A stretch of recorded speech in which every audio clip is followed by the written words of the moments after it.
Yeah. But that's just it's been a wild week, hasn't it? Yeah. Very wild. Wait, I have my already prepped going live. I know. Thank God for scheduled tweets. Yeah.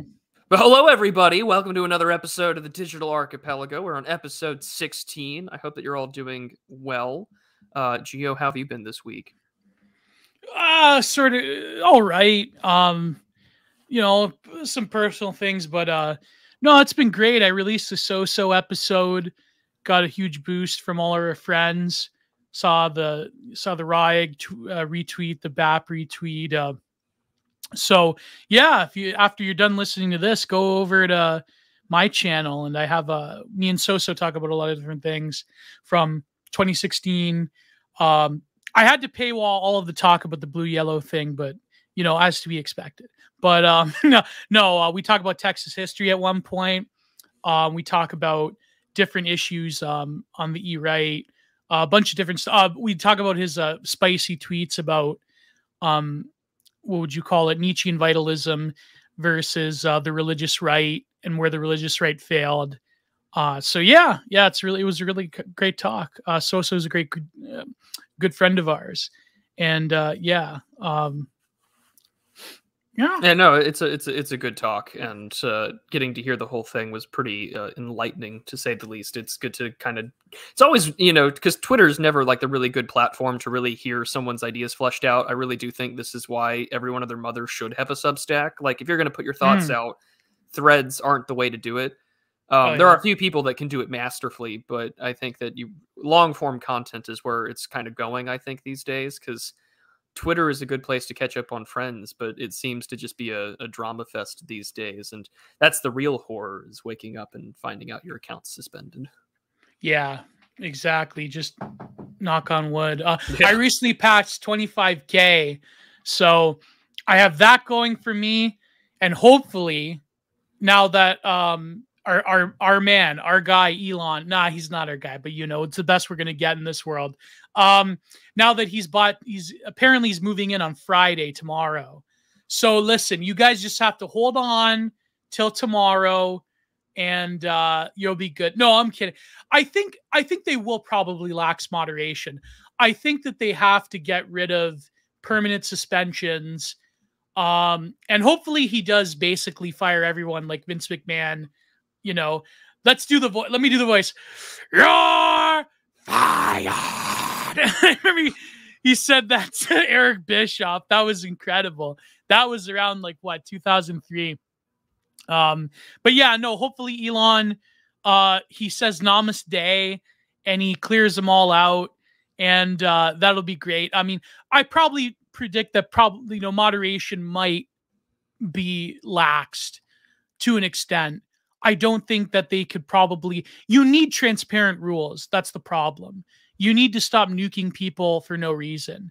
I think that they should probably have a system where they'll hand out a suspension for 6 months or for a year, but I think they have to really sort of contemplate, permanent suspensions should only be for the absolute worst offenders, people that utter threats and so forth, or people that do actually engage in harassment to doxing. Doxing should be punished right away. But of course, as we know with the current team, doxing is, of course, I've actually, you can go ahead and report anti-who accounts for doxing people, but so I think that should probably be nipped in the bud. I don't know, but it's just crazy times we're living in, though, where Elon Musk, it's like, well, my hobby is Twitter, so I might as well buy it. It's really, it's really weird. He put out that sort of open letter about advertising, and he had said that it's important to have. It felt very return to my based centrism of 2015. Yeah, and it's just like, I acquired Twitter because there's a great danger of social media that will splinter into far right wing and far left wing echo chambers that generate more hate and divide our society. I mean, I think what's the point here, though? I think is just like, has anyone managed to overcome Lippmann's very accurate prediction that people just live in their own form of pseudo reality? Like we haven't escaped that, and that's going on what, over 100 years now, or almost 100 years old. We haven't come up with a solution. We've only found a way to intensify it. Yeah, like, I mean, I talked about this last night in a space I randomly hopped on with Alexander and Condila Scraper, and we, I mentioned that quote from Lewis Mumford that I might release the video on as a teaser. I mentioned it on my recent review on my Patreon. Why the Future Doesn't Need Us, that article from Wired Magazine. Yeah. So I mentioned like how he said words in a way, like words in text and ink are almost as real as flesh and blood. And he was talking about the cities, because the whole book, I believe, was Lewis Mumford book, something about existence in the cities or something like that. And it's true, though, like the fact that the linguistification of reality is so strong that it does matter what people say. And I said this part in the space, I said, that quote, I'm not going to say it because, of course, for YouTube, I don't want to nuke my best friend's channel here. But the Tyler, the Creator tweet that became one of the most prolific tweets ever, like, cyberbullying isn't real, gamer word, just close, turn it off, turn it off. Do you remember the tweet from the girl, the woman that was drunk or whatever, or she had anxiety? She was a missionary going to, I forget which exactly African country, maybe it was Ghana, where she had that stupid tweet, which, I mean, yeah, it is a stupid tweet. It's not even sophisticated enough for like Twitter racists. About like, I'm going to Africa, I hope I don't get the Saliforium's disease. That tweet? Yeah. So she literally did, because of the plane flight, she literally did turn her phone off. But by the time she got to the ground and she turned her phone back on, it was like all hell broke. Like her life was over practically. You know what I mean? Like, well, this happens sometimes. I think when people mute tweets, and I kind of think that this is a good way to transition into what we're talking about today. Yeah. We're like, you'll think of something absentmindedly, you'll say something, or you'll observe something around the world, and then you're like, oh, okay, like that's something to notice. And dare I say, move on to reference our friend Stained Haynes, but like that stupid meme the other day where I was just like, the I consent meme, and the person who doesn't consent's the woman who's like 30 something. Yeah, it's 21-year-old woman and 30-year-old guy, 30-year-old woman. Yeah, 30-year-old, 21-year-old. I consent. And it's like, is there someone you forgot to ask? And it's the 30-year-old woman. Apparently that blew up, and I didn't know. Apparently both BAP and Raw Egg Nationalist retweeted it, and I was like, oh, well, the things. But that's an old meme. I've seen that years ago. It's years. I mean, it's an old meme, but is this for you or Stain Haynes? Oh, this is for me. Let me look it up now. I gotta. Yeah, look it up. Yeah.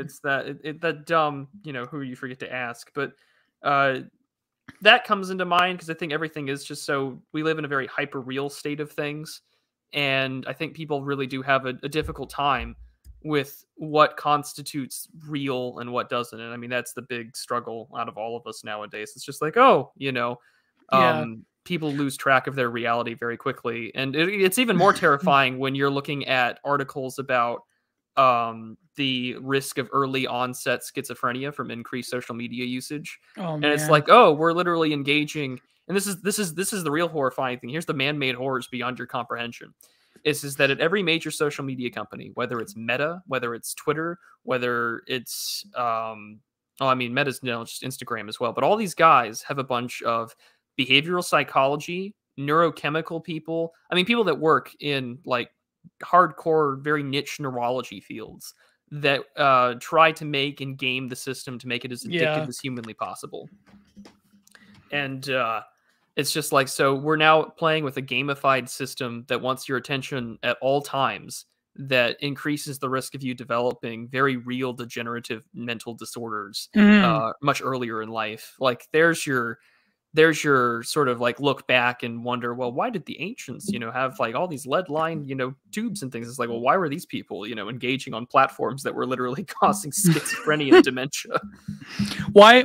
When I was a kid, I remember I came home from school and I watched the Eric Von Daniken special called Return to the Chariots of the Gods. Sorry, let me say it in Von Daniken. Return to the Chariots of the Gods. And he talked about in, I believe it was either Turkey or somewhere like around Anatolia, where they had an underground city that they had all of these references to aliens and so forth, or what he thinks, is aliens. It may have been Göbekli Tepe, but it was like, I remember hearing that, like, why would they build whole underground cities? Were they hiding from someone? And I was like, I was scared out of my mind. The aliens are coming. I was a little kid, right? And when you're a little kid, you're scared about random things like the asteroid, aliens. My old man made the mistake of letting me watch a documentary about the Black Plague with him. He shouldn't have done that. I was worried for weeks. But, man, that happened to me as a kid. Like, and this is why people ask me, like, well, what's your favorite horror movie? And I'm like, I just remember being like a kid, and we went to the Los Alamos testing site, and they had this like little theater, little like display thing for you to look at, and they have this like 35-minute documentary on like the testing of nuclear weapons and why basically if one goes off, it's the end of the world. Now. And I was like, oh yeah, I mean, it's so relevant now. But I remember watching this, like, maybe like I was like. Oh, they're doing drills in Moscow, by the way. Oh, I know. They're having their annual test. The national strategy document just came out saying that America would respond to non-nuclear threats with nuclear weapons. And so it's just beautiful. Like, that movie terrified the shit out of me as a kid, still terrifies me. The day after? Now. No. It's literally a documentary about the history of the testing, how it's been conducted, what they can do. And how much, we've gone from Fat Man and Little Boy to, worldwide obliteration in 30 minutes or less. Yeah. Fat Man and Little Boy, I think that the nukes they have, what's that one system that America has that basically can nuke anywhere in the world? It's on the submarines. I think they're not Patriots. They're called Victory missiles or something. It's like in the chain link. Yeah. Yeah. I'm stuff you would see in Ohio class subs. Yeah. Yeah, exactly. Yeah. Ohio class nuclear subs. They say that one of those is something like 100 little boys or a dozen little, like some like ridiculous number compared to the technology they had in the 40s. But yeah, that's Polaris. There you go, the Polaris system. That just reminds me of the Megadeth song Polaris. Like, bomb shelters filled to the brim. Human life, such a silly whim. Oh, I see our friend Gagging for Lit is in the chat. Hello, all my good friends in the chat. So yeah, but that was about, I believe, the missile system Polaris, that one particular song. For some reason, the film that scared me the most as a child was Muppets in Space. Well, that is a scary film, actually. Muppets in Space. Is that the one where Gonzo is trying to figure out what the heck he is, and it turns out he's an alien? I think so. I need to now brush up on my Muppets lore, because I'm a notorious Kermit the Frog fan. When I was a kid, I watched the Katie Vick arc with Kane. That was pretty scary. The funeral home one, that was hilarious. But no, yeah. So yeah, Polaris is that's the one. But no, I mean, it is. What was I saying about the schizophrenia part? Yeah, I mean, all of us, I think. Someone says, "Will we be as based as Francis C. Deck by becoming a Twitter addict?" Well, yeah, of course. But there is something about language. I think that's the part, is that, whether we want to recognize it or not, the fact that the linguistification of being is real, and that actually in some ways words becomes more meaningful or more impactful.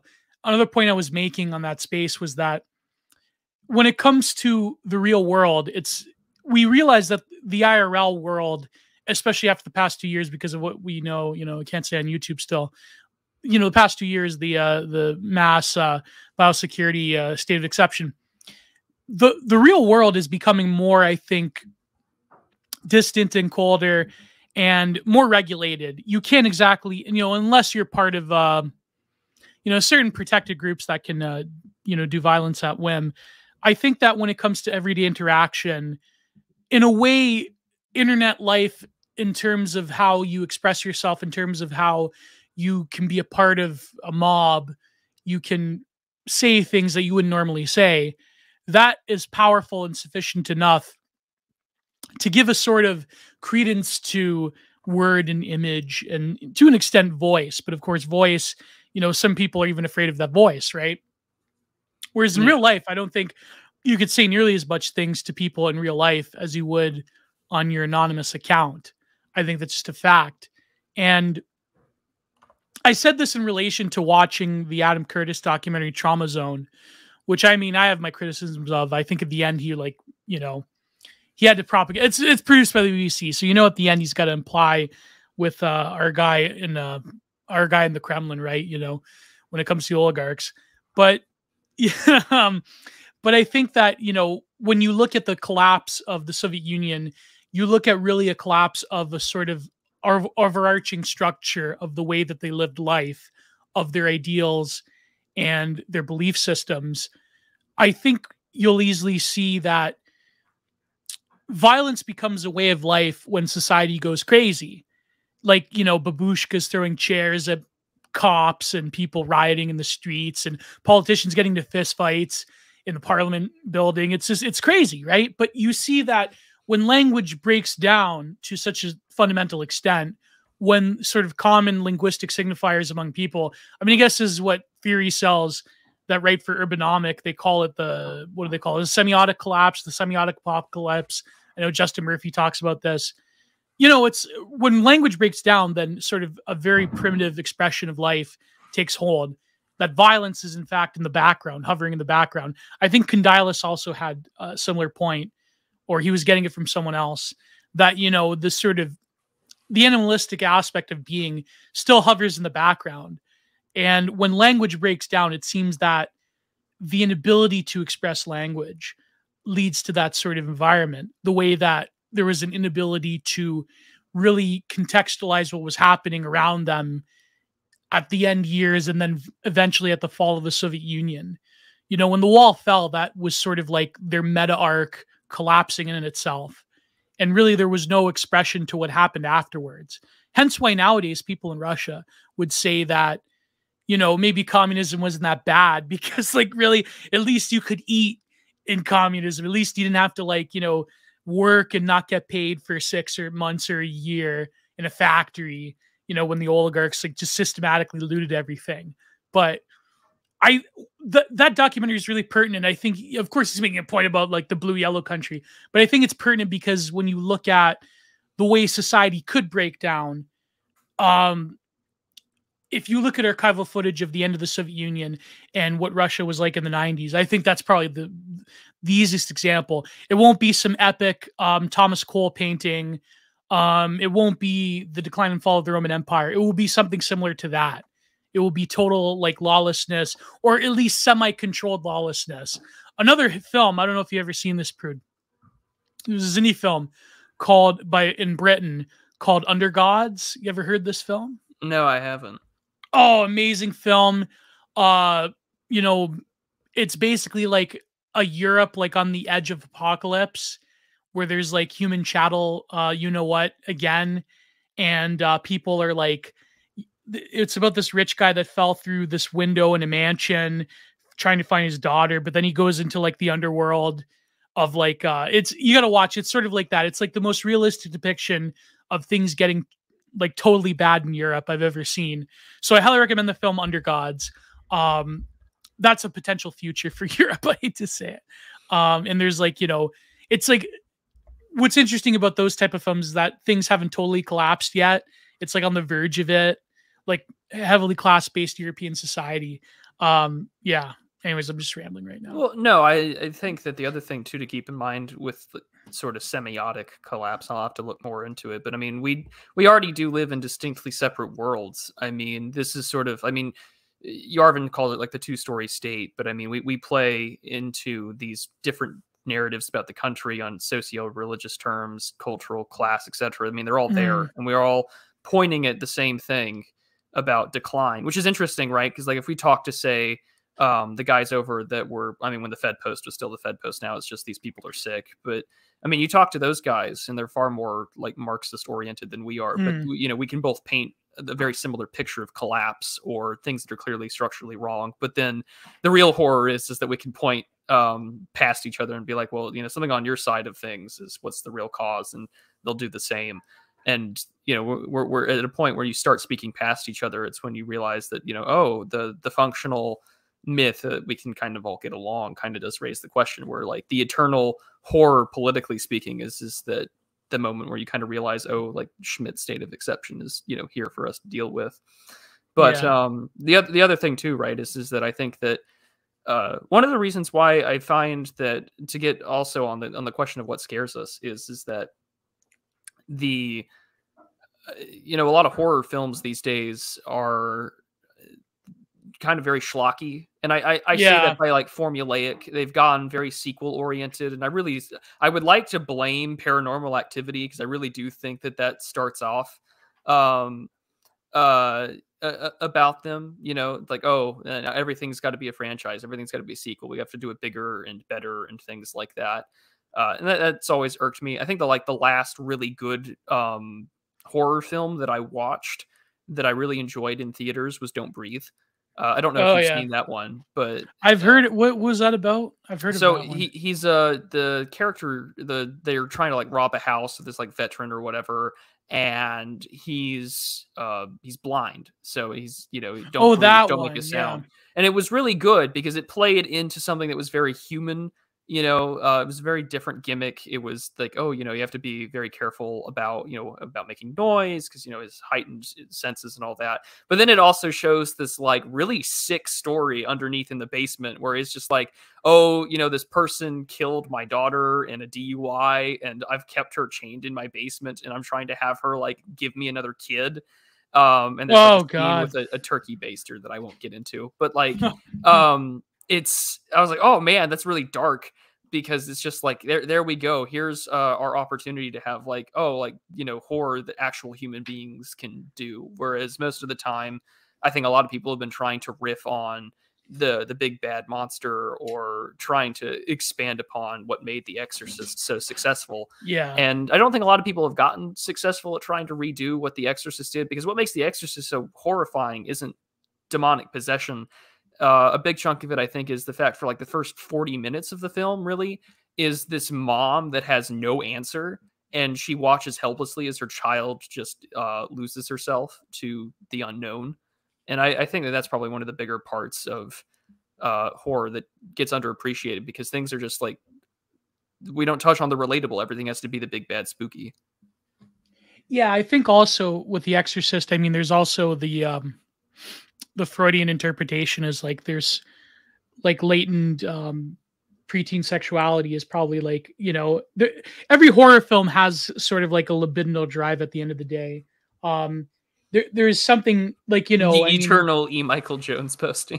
Yeah, exactly. Well, I was gonna say like, you know, feminist academics, but it is true that there is something about it that is there's sort of like eroticism and human terror is in some way linked in a way. And like certain films like you know, Nightmare on Elm Street the series plays with it, you know, or sorry, the franchise. To an extent, you could say like really any horror film. Like there's a lot of body horror films. But in terms of like the last like newer one that I've seen that's really good, I don't know. I mean, I watched Martyrs recently, but that was made in like 2008. I'm sure there's a few of them. They say the new Barbarians film is pretty good, but we wanted to talk, I guess, about I mean, a variety horror of horror in general. I mean, because that's the thing is that I talked about it yesterday, or the term I came up with was just like this saccharine simulacra, because a lot of the things that we like, you know, because you don't want to put fake and gay title, but of course, that's what even though that's sort of what we're dealing with, right? Is everything is, you know, fake, facsimile, tardy, homosexual, all sorts of stuff, but like. I get excited. Fake. Everything is gay. Everything is tarted, and you must point it out. You know. Film director. I like that one from Robin V. Mars. Film directors Freud posting. It's like that Police Squad thing, you know. In this episode, the writer's thinly veiled fetish. Yeah. But I mean, Japan has tons of that. I mean, yeah. You know, and it's funny. I like it when things are very grounded, that these are believable situations where things would truly fall apart. This is why I really like Cormac McCarthy's The Road, The film too, the book I think does. You have to read the book to really get the grasp of it, but the movie does a pretty good job at capturing like a real post-apocalypse where there isn't any sign of civilization means like you're going to see cannibalism, nobody's trustworthy, that type deal. I'm like, yeah, like because when like that video that was on Twitter last week where it was like this free climber and that bear brushed by him. And the only thing that came out of there was no words in any sort of language that came out of his mouth. It was just sheer primal screaming and yelling and kicking and beating. And I'm like, yeah, that you don't see that very often in modern day horror. You don't really see that in horror at all. But... another psychoanalytic concept, the primal scream, that artists and feminist literature people have been talking about forever. It's in Francis Bacon. It's in I want to say it's in some Ursula K. Le Guin stuff. But the primal scream is it's another like mid-century feminist academic concept. But yeah, I mean that. But the other thing too is that everyone, and this is the other trend that I've talked about a lot, because like last year I talked about it for around Halloween. I've done a real talk on it, but it's just like, I think the reason why there's this weird focus on the internet with regards to horror, with these demonic creepypastas, or why analog horror is blown up in popularity that it has, is because in an increasingly secularized world, unexplainable phenomenon really do put people on edge. And so the idea of melding it with the comforts of modern day technology with either eldritch or horrors based off of various Abrahamic religions definitely do, I think, a really good job at putting back some of the more primal questions of what scare man. And it's usually, of course, the eternal fear of the unknown, but secondly, the fact that despite all of our modern day comforts and creature comforts with television, radio, etc., there are still things that can easily influence our world. Yeah, I guess that's why people are such fans of like Hereditary. Like that would be a great example in that it's like it is a modern context, but like metaphysical horror in the modern day is sort of like a weird juxtaposition, that you still have like iPhones and technology and so forth, but you also have like this other like impermeable layer that becomes real. Like, I mean, Midsummer did this as well. Who directed them? Ari Aster. He directed. Yeah. Like, I know people, they like to like critique him. They say like it's fake profundity, which, I mean, there's plenty. There is like a lot of fake profundity. Like, I mean, I don't know if you wanted to mention Jordan Peele's stuff, but that's like like Get Out is a perfect example of like fake profundity. Like, because the whole plot doesn't make sense. It doesn't make sense because it's trying to critique whiteness in America, but so the racial anxiety of like all of a sudden, like, the black body is being violated by, whiteness and appropriated, right? And it's like, that's the whole anxiety around it, which is very similar to, I think, which I know what he's trying to do. He's trying to sort of re-engineer or reverse engineer or determent the racial anxieties you find in people like I was going to say Zero HP, like, H.P. Lovecraft. By the way, RIP to I can't believe it. His WordPress account got nuked. Yeah, I can't believe it. He lasted this long on WordPress. But when you get to a certain level of being big enough, they'll nuke you on WordPress. They did this to Jay Dyer. I think it was Jay Dyer. Yeah.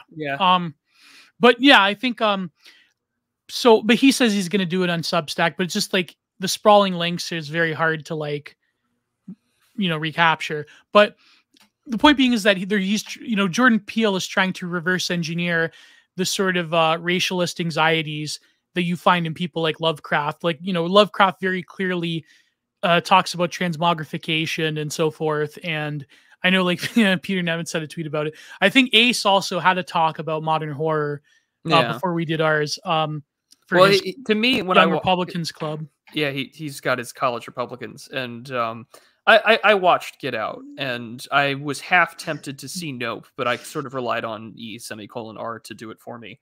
But Yeah. I watched that film, and I was like, oh, so this is nothing more than him trying to express James Baldwin's, his fact when he visited Europe, where he's just like, I don't belong here the same way I don't belong in America. And this sort of like feeling of being outside in the other, knowing that you are an object in a country that isn't really yours. And at the same time, reverse engineering those sort of racial aspects, which I thought was interesting, because it's just like you express to yourself that you know that you don't belong, and that the people who you feel that you don't belong to in this country and in this civilization are willing to, of course, obsess and play over you. It was very weird and interesting expression where I was just like, well, this is, almost unwittingly based, but it's not. Wow, I didn't know the James Baldwin connection. I read a bit of Giovanni's Room, actually, believe it or not. But I think that the point being is that, well, that is a good point. But the thing with Get Out is you're trying to say that there is this evil appropriation of the black body because white people are sort of done for, and they have to like do the last act of like colonizing the black body is to like literally inhabit them, and to without getting into like too much. But then who created that cult of authenticity around Afro-American culture to begin with, right? So it's like, it's self-defeating, because why is there that perception that there is sort of a strange authenticity to the black body in contemporary America? So like Jordan Peele's like attack on whiteness doesn't exactly make sense. It's just like, you know what I mean? Like, you know what I'm trying to get at? Like, it doesn't realize the greater socio-political context of what would lead like old, ancient, rich white people to want to appropriate the quote unquote black body. There's something to it. There's something there. And it kind of also reminds me, I mean, I think George saying it's like it fundamentally no, I don't think it does actually misunderstand, because there is an academic liberal obsession with them. We've witnessed for like the last 70 years, really, this great society onward for liberal academics to want to do everything there. If you've ever sat in any sort of African American studies class, or if you went to a border town university like I did, you have like Chicano studies and things like that, where wow, everything is oriented around how they feel themselves to be perceived. And so this is really actually I think it's authentic, even though it's incredibly progressive and incredibly cringe. But this is Jordan Peele thinking based on his environment, his community, and probably his wife. Don't Google like you said, discounting white liberals. But that's the thing, is that's the world that he lives in. That's the world that he inhabits. And it's certainly nuts to think about. But even though we would I don't think we want to be them by any way, shape, or form. It's just that there is a true objectification. And it's the reason why I think that as much as Tariq Nasheed is both a closeted homosexual and B does what he does, he's not wrong that there is a media complex that does seek to more or less emasculate and feminize black men the same way that Hollywood has kind of already started doing with whites. And just Tariq Nasheed plays it safe so he doesn't get labeled Louis Farrakhan style of anti-you-know-what. He just that's just how he is. So he's got to call out the natural aristocrat, as Common Filth said. By the way, Common Filth came back. Did you see that? I didn't. He went full crazy on Orthodox people. So yeah, I mean, I still like Common Filth, but it's just it's anyways, without getting too specific. Yeah, I think like a lot of like modern it seemed like, what is the major trends you would say in the past few years of horror films? Like, would you say body horror is still a thing, or they can't get, I think body horror is coming back, actually. A little bit. Well, there's that, I saw this film trailer about like something about like getting surgery movies. It was like a movie about like all these cosmetic surgeries. The mother one. Yeah, that one was really, where she was in a mask and the kids like couldn't see her, and That and then there's the Surgeon, that the one that is apparently coming out. I don't know if it's already out, but it's I've seen a trailer of that one. There's also one about, you know, the idea of just, you know, cosmetic and surgical attachments and things like that. I just think that there's a lot that's going to be coming back soon. I mean, because nowadays, like, you know, I think about, oh, well, the last body horror that was kind of popular that kind of really turned into schlock was the Human Centipede. And that was just, yeah. That was a mess. Speaking of Human Centipede. I know, we got to get rid of these bots. Jenny's, engage! If that's the case, I got to make more Jannies. But that one definitely comes to mind. But outside of it, I really haven't noticed much body horror.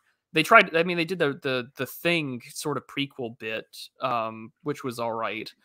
But again, you don't have that really as much anymore. I think it will make a comeback though, because you know, if E. Michael Jones's point is right about sort of like how horror films are a reaction to like new forms of liberation, then I do wholeheartedly expect that we may get somewhere down the line, whether an indie film or not, to be maybe about certain transition stories. Maybe. I think like there'll probably be but then again, they'll probably be viciously canceled. I think that the reason body horror has sort of disappeared is because the major trends in our society have been, you know, either through the internet or otherwise, have sort of been to disengage and disacknowledge the body. And the fact that the body has become so heavily politicized in ways like even like the issue around the modification of the body, even in academia, you no longer have, I would say, like there's still some people, but you no longer have like this sort of utopian vision of posthumanism. You sort of have to have this like selective kayfabing of issues around the body, and especially in horror, because if you start to say that surgery anxiety, which usually implies like some sexual, the penetrative aspect of the body, when you like, you know, when you start to imply that the manipulation and the sort of like lacerations upon the body in horror, that's a negative thing, then nowadays, of course, you have this like layer of politicization that is there. It's sort of like why, again, not to name them too hard, because of course you never know with the Jannies, but it's sort of why the issues around this particular identity group that has been raised to prominence in basically, especially in tech, in all areas of life, though, you have this sort of, I would say, bordering on the metaphysical notion of like campy, wholesome Chungus, usually aesthetically driven sort of like safeness and comfortness that surrounds me affirming my true identity. But the actual material reality of what it takes to perform certain procedures is sort of lost to people.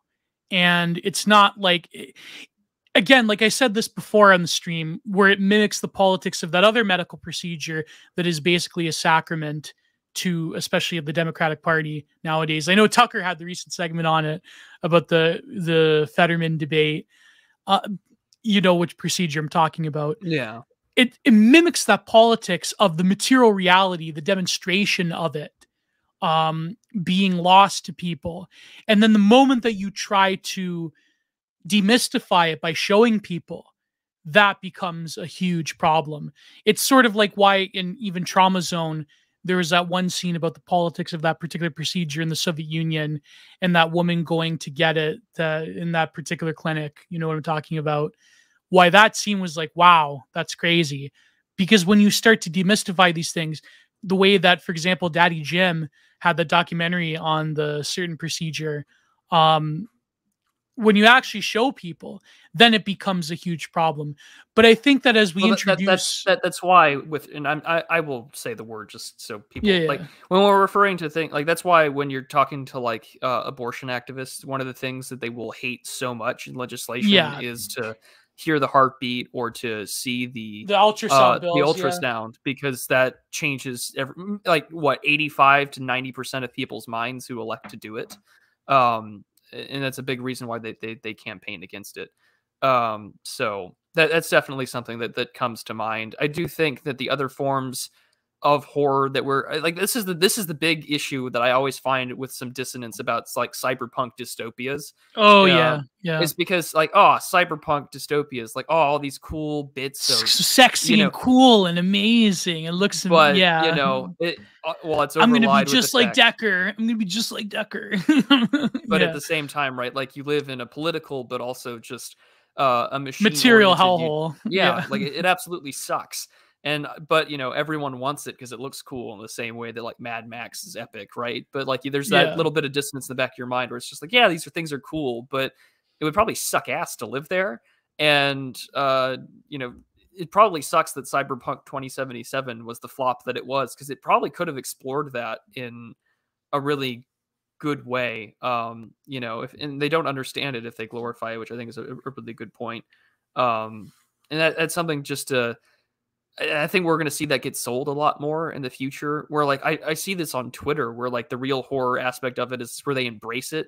They're like, oh man, isn't it so cool that like what's in between my legs is made from flesh and I'm basically a machine, you know? And it's just like, I don't think that that's what you want to be, but if you want to embrace, if this is what cyberpunk transhumanist utopia looks like for you. Well, hopefully Matthew is in the chat still, because I was going to mention, if you look at the artist who did a lot of the prompts for the original Blade Runner film, Sid Mead, you know, that type of 70s and 80s futurism, the way that he would depict cities, Sid Mead had a very, if you look at his paintings and his illustrations, he had a very good love of the organic form of nature being something that is harmoniously accompanied by a futuristic city, and by people that look essentially the same as people you would find in a larger city.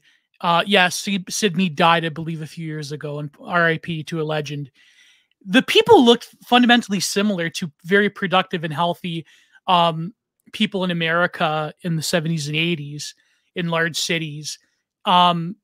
Sid Mead, if you look at the structures of each city, if you look at the structures of the organic life that he was depicting along these futuristic city zones and these landscapes filled with what is manipulation by the human hand, but one that is in conjunction with the natural world, it's quite interesting. But by the time you get to Blade Runner, you have, and probably that was a conscious choice by, it was Ridley Scott who directed Blade Runner, right? Yeah. Yeah. It was probably a conscious choice that Blade Runner would depict a pure human hand monstrosity in huge cities. But then, you know, the funny thing is that Blade Runner 2049, it almost goes back in some ways to the vision of Sid Mead in certain places where the natural world is depicted, even if the natural world is rendered into a gray husk. Like the desert scene was pretty good, but the opening scene with Batista, like that would be like this horrendous, you know, bug protein vision. I'm so upset that Dave Batista is also a lib. I can't believe this, but you know, someone that looks like that. I mean, come on. But I noticed, you know, Matthew mentioned solar punk. You know, it's funny that solar punk is like cyberpunk, but for lib. It's for libs. Cyberpunk for the libs, but it's cyberpunk for multicultural third worldist libs. But it's, you know what I mean? It's the ultimate progressive unreality. And I'm gonna riff a little bit from the Distributist, because he gave a talk about this last February. Yeah, and he pointed out the Chobani solar punk commercial where, you know, look at my heckin' base. The Chobani solar punk commercial. Look at this. The one about yogurt. Yeah, I can't do his voice. Here, let me go find the image so the audience knows what I'm talking about. But it does look like a Studio Ghibli film. It does look wholesome Chungus, even though there's no white people in it. And no fathers. No men and no fathers. No, well, except for old grandfathers. But that's it, because old men have been, you know. Old men are erased from their masculinity, though, of course. So, but yeah, if you could cue it up, Well, I I mean, mean, this is what we're. what are those things like the Twilight of White Men, right? That's the sort of the theme with like movies like Children of Men and so on like that. Like you have to in order to like be the good guy, you have to sacrifice yourself. Like that's your only alternative. Yeah, a lot of action hero films are also like that, where the man is sacrificed. Um, like the last like competent white man. I think it was BAP that retweeted someone.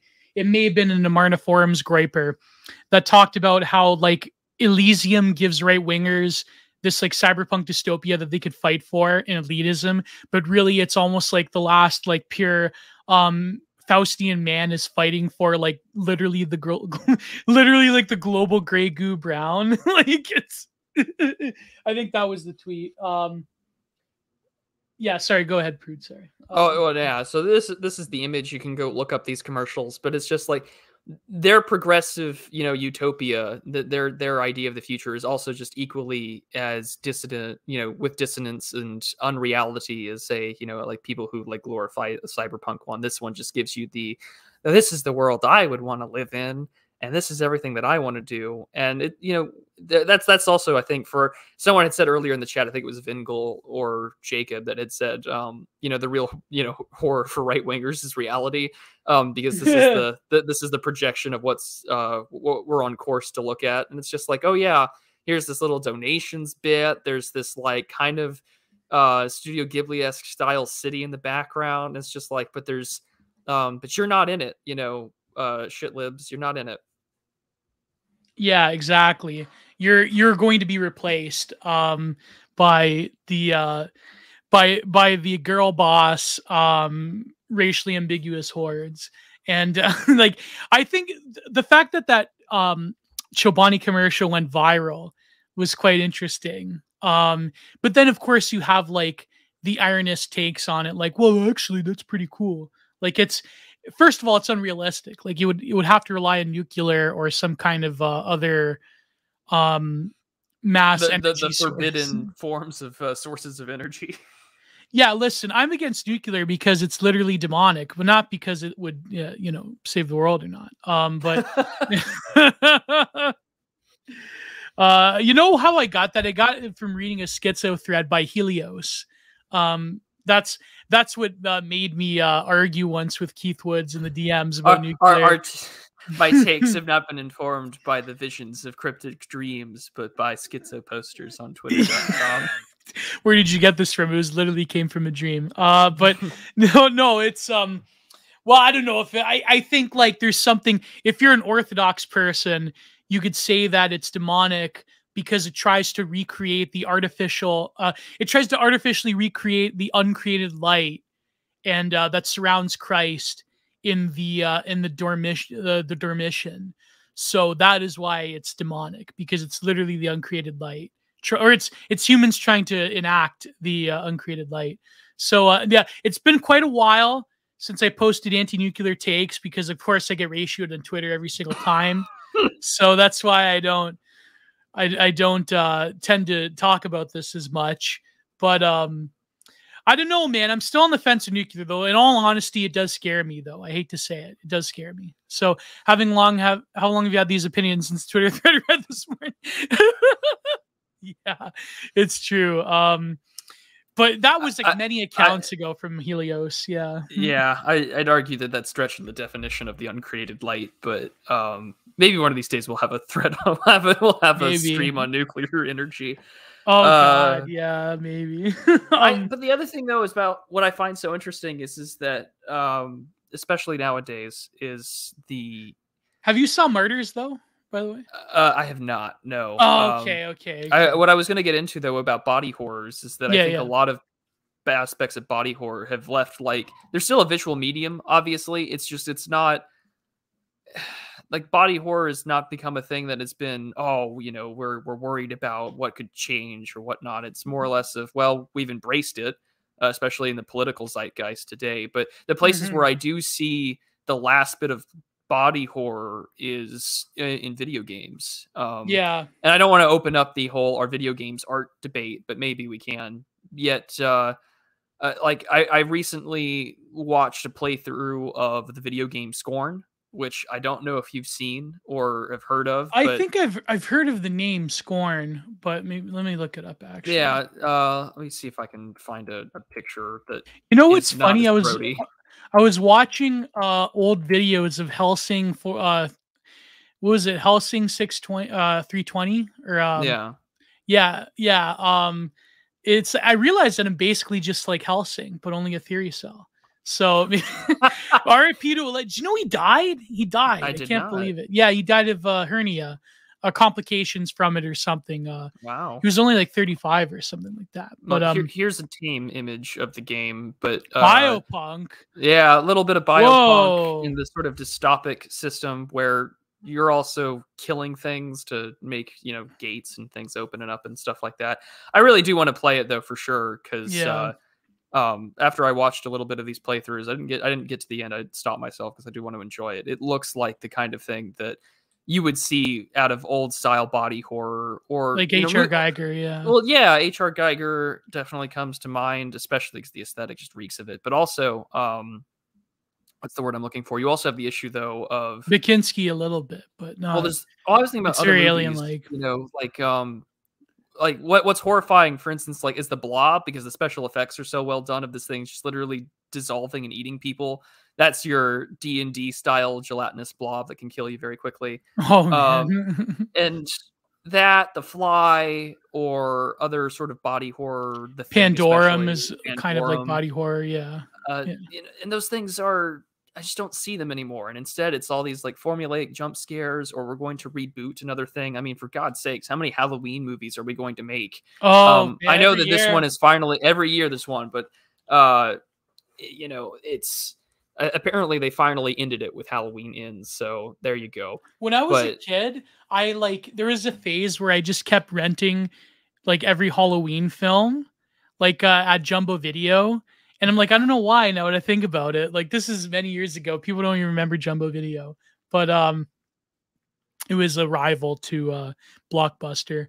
So yeah, it's like, yeah, it seems that rebooting old franchises and but again, I mean, I wonder like like you were saying, video games is like where body horror is still allowed to happen. It is funny how metaphysical horror does become something, because I think that post-apocalyptic stuff is sort of played out. Like that was very much the zombie thing was 2010s. I don't know. It's still prominent. Like, I mean, to add to my rant from last week, okay, I watched, I said this on Thought There. I watched the latest episode of The Walking Dead. You know, it's the last season. I don't know if they're going to continue with Fear the Walking Dead, which I think is a superior brand at this point. They snake on the guy that was running the Commonwealth, who said that they should, well, yes, 28 days later is Kino, although 28 days, 20 weeks later is Kino. 28 Days Later is obviously better. I'm a huge fan of 28 Days Later. Was absolutely obsessed with that film when I was a kid. Anyways, you'll never get another movie made like that. No, never. They snake on the guy that was the engineer, or not the engineer, the guy that was the planner and the guy that was basically in charge of running the people that coming into the Commonwealth. He's like, no, you guys can make it better. Like, is there a plan? And he says this to Carol. Is there a plan after, you know, you defeat what's her name? I forget the woman that runs the Commonwealth. They're like, no. So it's just nihilism at the end of the day, because every single group they go into, whether it was Terminus, whether it was Negan, whether it was the governor, remember the governor? That's ancient history. They eat away at the confidence of that group. They say that for reasons they're evil, and they undermine that group, and they eat through it like termites, basically, like human parasites. Every single group that Rick Grimes' is ragtag, multicultural, LGBT-friendly group has run into, every single collection of people that have survived, they undermine them, they destroy them from inside. And it's nothingness upon nothingness. They pull out the group till there's nothing left but a thread. Sorry, I can't. But it's true though. It's true because they kill the guy, and they're like, "No, we're just going to destroy the Commonwealth because it's evil." It's like, why is it evil? Are they like Negan? Oh, because they want to control Alexandria and all these other places. Like, yeah, because you people can't control yourselves anymore after the Whispers. It's like, come on, like this is what liberalism does at the end of the day. This is the end of Game of Thrones, where multicultural, childless bureaucracy takes control after the kingdom, right? Whatever, I forget. It's been a long time. This is Walking Dead, because of course, as you know, the guy that created what's his name, Kirkman. Yeah, he's a self-hating Southerner. You know this, right? Yes, he's a self-hating Southerner. So the people in charge of The Walking Dead, they don't realize that you shouldn't be cheering for Rick Grimes's group. That they actually are like a cancer cell that eats away at every single civilization that they touch, except for Oceanside, and except even the trash people, the people living in the dumpster, so in the landfill, like even they got destroyed. The Whispers, maybe you could say that they deserved it. Maybe Negan, but no, listen, Negan was a Giga Chad. Okay, he knew what it took to survive, and what do? They undermine him. Like it's insanity. It's now look at what they did to Negan. Look at what they did to him. Okay, it's insanity. I think that this deserves one of your proper rants on your channel, like you've done on other things. Yeah, I should. Yeah, maybe. But, yeah, that's the thing about the horror genre, is that it sort of started, like, especially with the mall one, which Walking Dead, Left 4 Dead. No, that's the video game. Dead Rising. Dawn of the Dead. Yeah, Dawn of the Dead. Yeah. I didn't like the remake as much, although you didn't like the remake with Ving Rhames. I mean, I like the first 15 minutes where it just shows how the world would absolutely go to shit. But yeah, I mean, I hate Sarah Pauli for other reasons, but she did a good job.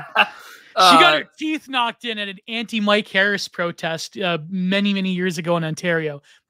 Based Mike Harris. But I mean, that used to be a way of easy there with the Tower Gents. But one of the things that I liked about the original, of course, was the issue over, these were social critiques, right? Zombies, the mall, the yuppie bit. They tried a little bit with like the scene in the Dawn of the Dead, the remake, where it was they got the same guy from the original Dawn of the Dead to be the preacher, where he's like, you let gays marry, you get rid of unborn children. And then he says the iconic line, when there's no more room in hell, the dead walk the earth. No lies detected. No lies detected. Yeah. But the other thing, the original had much more of a mythology behind it. Though, you're saying, that much more, I think, on the more prominent and a more effective social criticism as well, whereas the remake doesn't. But actually, my favorite zombie film miniseries of all time is Dead Air.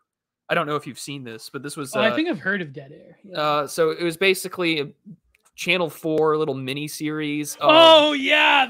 They're doing the Big Brother thing, and the zombie apocalypse happens outside. That was amazing. I love that one. Yeah, I was under a different name on YouTube, but I love that. That was so great. Oh man, yeah. Watching that on with the Sky TV box as a kid, that was the best thing I had ever seen, because it's just it was so good. And you can find this online. I really recommend that you take the time. If Matthew's in the chat, please explain why the British are obsessed with Big Brother. Why is it do you remember that one? At the end of the day, he loved Big Brother.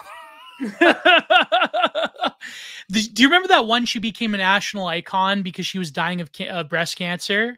What was her name? And then who's that comedian? He made that joke about her. Anyways, this is just, I wish it's funny. My folks, all they do is watch BritBox now. And every detective show. Yeah, exactly. Because the state broadcaster here in the People's Republic of Trudeau, Not good. Okay. No quality show. The BBC at least can produce the ABC in Australia, Channel 7 in Australia, and the BBC can produce some quality cinema, some quality small screen cinema. But yeah, the British crime dramas, that's all my folks watch nowadays. But that was amazing. But for some reason, the British love the Big Brother angle. And yeah, I mean, they also make really good. I mean, 28 Days Later. Yeah, I mean, the Brits have their own pretty. Well, anything good with Danny Boyle is going to be good. Oh yeah, hands down. He's a treasure. But yeah, I mean, state broadcast. I mean, Canada, it's abysmal. Like, I mean, they have shows about. They have one about an Indian, an Indian immigrant who becomes trans. They used to have Little Mosque of the Prairie is like, it's wholesome Chungus. It's nothing compared to what the CBC produces nowadays, put it that way. But yeah, I mean, I of course am a big fan of Australian daytime television from the 90s and 2000s. So any thoughts on Sunshine by Danny Boyle? It was all right. I do like the other Sunshine film with Ralph Fiennes in it, where he's the Hungarian tribal member. That was actually really good. That was a really good movie. But in terms of the one with Cillian Murphy, it was a good film. But of course, to me, Cillian Murphy belongs in 28 Days Later. It's like that's the only film I think of him as. Although Little Mosque on the Prairie sounds like a ZHP horror parody. Yeah, it does. But alas, it's very real. Yeah, very real. Very real. But what's funny though about being like what actually shocks us. I think like I guess the topic that we wanted to cover was we'll get to the lo-fi horror thing, but the topic of like I think right-wing pessimism pornography or like right-wing black pill stuff. Like, I mean, it does have a purpose, but I feel that like my basic thesis is that Nobody TM did this better than anybody. Because it was actually artistic. It was actually like video art, But I think that a lot of these channels that are dedicated to like, I think we mentioned Libs of TikTok right before. They do serve a purpose, but I feel that horror as a genre becomes irrelevant because again, like it's a pretty simple point, but it's like everyday life becomes this sort of very clownish and campy Pink Flamingo's existence, like it's like John Waters, but like it's real. But like that should be that's a good. I'm gonna tweet that out. Yeah, 2022 is just a John Waters movie come to life. Yeah, exactly. But like Nobody TM, I think that I had this conversation once with a head editor on email, and he said that he wanted to get away from a lot of the earlier stuff, like the first season, like films like Earth 2013, because it was too like explicitly political, and it was too like let's make fun of the degenerates sort of deal. And so then unfortunately, like a lot of the opinion that's like a minority of people that are exposed to Nobody TM, they have this opinion of Nobody TM is just making fun of degenerates. But no, if you actually look at, I would say, the metaphysical cinema that Nobody TM was doing, you look at the later stuff, especially the very last few episodes of the series, the main stuff, you see that there was something almost profoundly Platonic there. There was something very Gnostic going on. There was sort of an exposure of humanity at the edge through various video edits, through very grainy, obscure. And it's funny because a creator on Twitter, not on Twitter, on YouTube that you could look up that takes up the mantle for Nobody TM is called Burden. And I'm actually going to have Burden on Content Minded soon, hopefully. We're going to get to talk about it. But, that was something that was filled with, you can almost see that there was a sympathy there. Like the Ouroboros one, people thought that was just a commentary on Obama. It wasn't. Like there was something profound there where the guy was like, I think the guy was a fentanyl addict in the beginning, and he's talking about his family. You see that there's a sympathy there because reality is being distorted by various forces. And if you actually like go to the Wayback Machine, there are archives of the texts that were on the NobodyTM website. Not just my essay, but there was other ones. The very early iterations of it from like 2012. You'll see, like, you talk about intelligence agencies and stuff like that. You sort of like there's a lot of like cosmic manipulation going on. And I think that then later you have people like, Paul Joseph Watson and others that would take like a bastardized version of that and be like, okay, now let's do the whole like Clown World compilation. Like, here's the degenerates, here, look at the freaks, like those, 2010s, like, post Gamergate cringe compilations that lacked the grace of something like a Nobody TM, that lacked the effort of it, that was just merely to expose the freaks.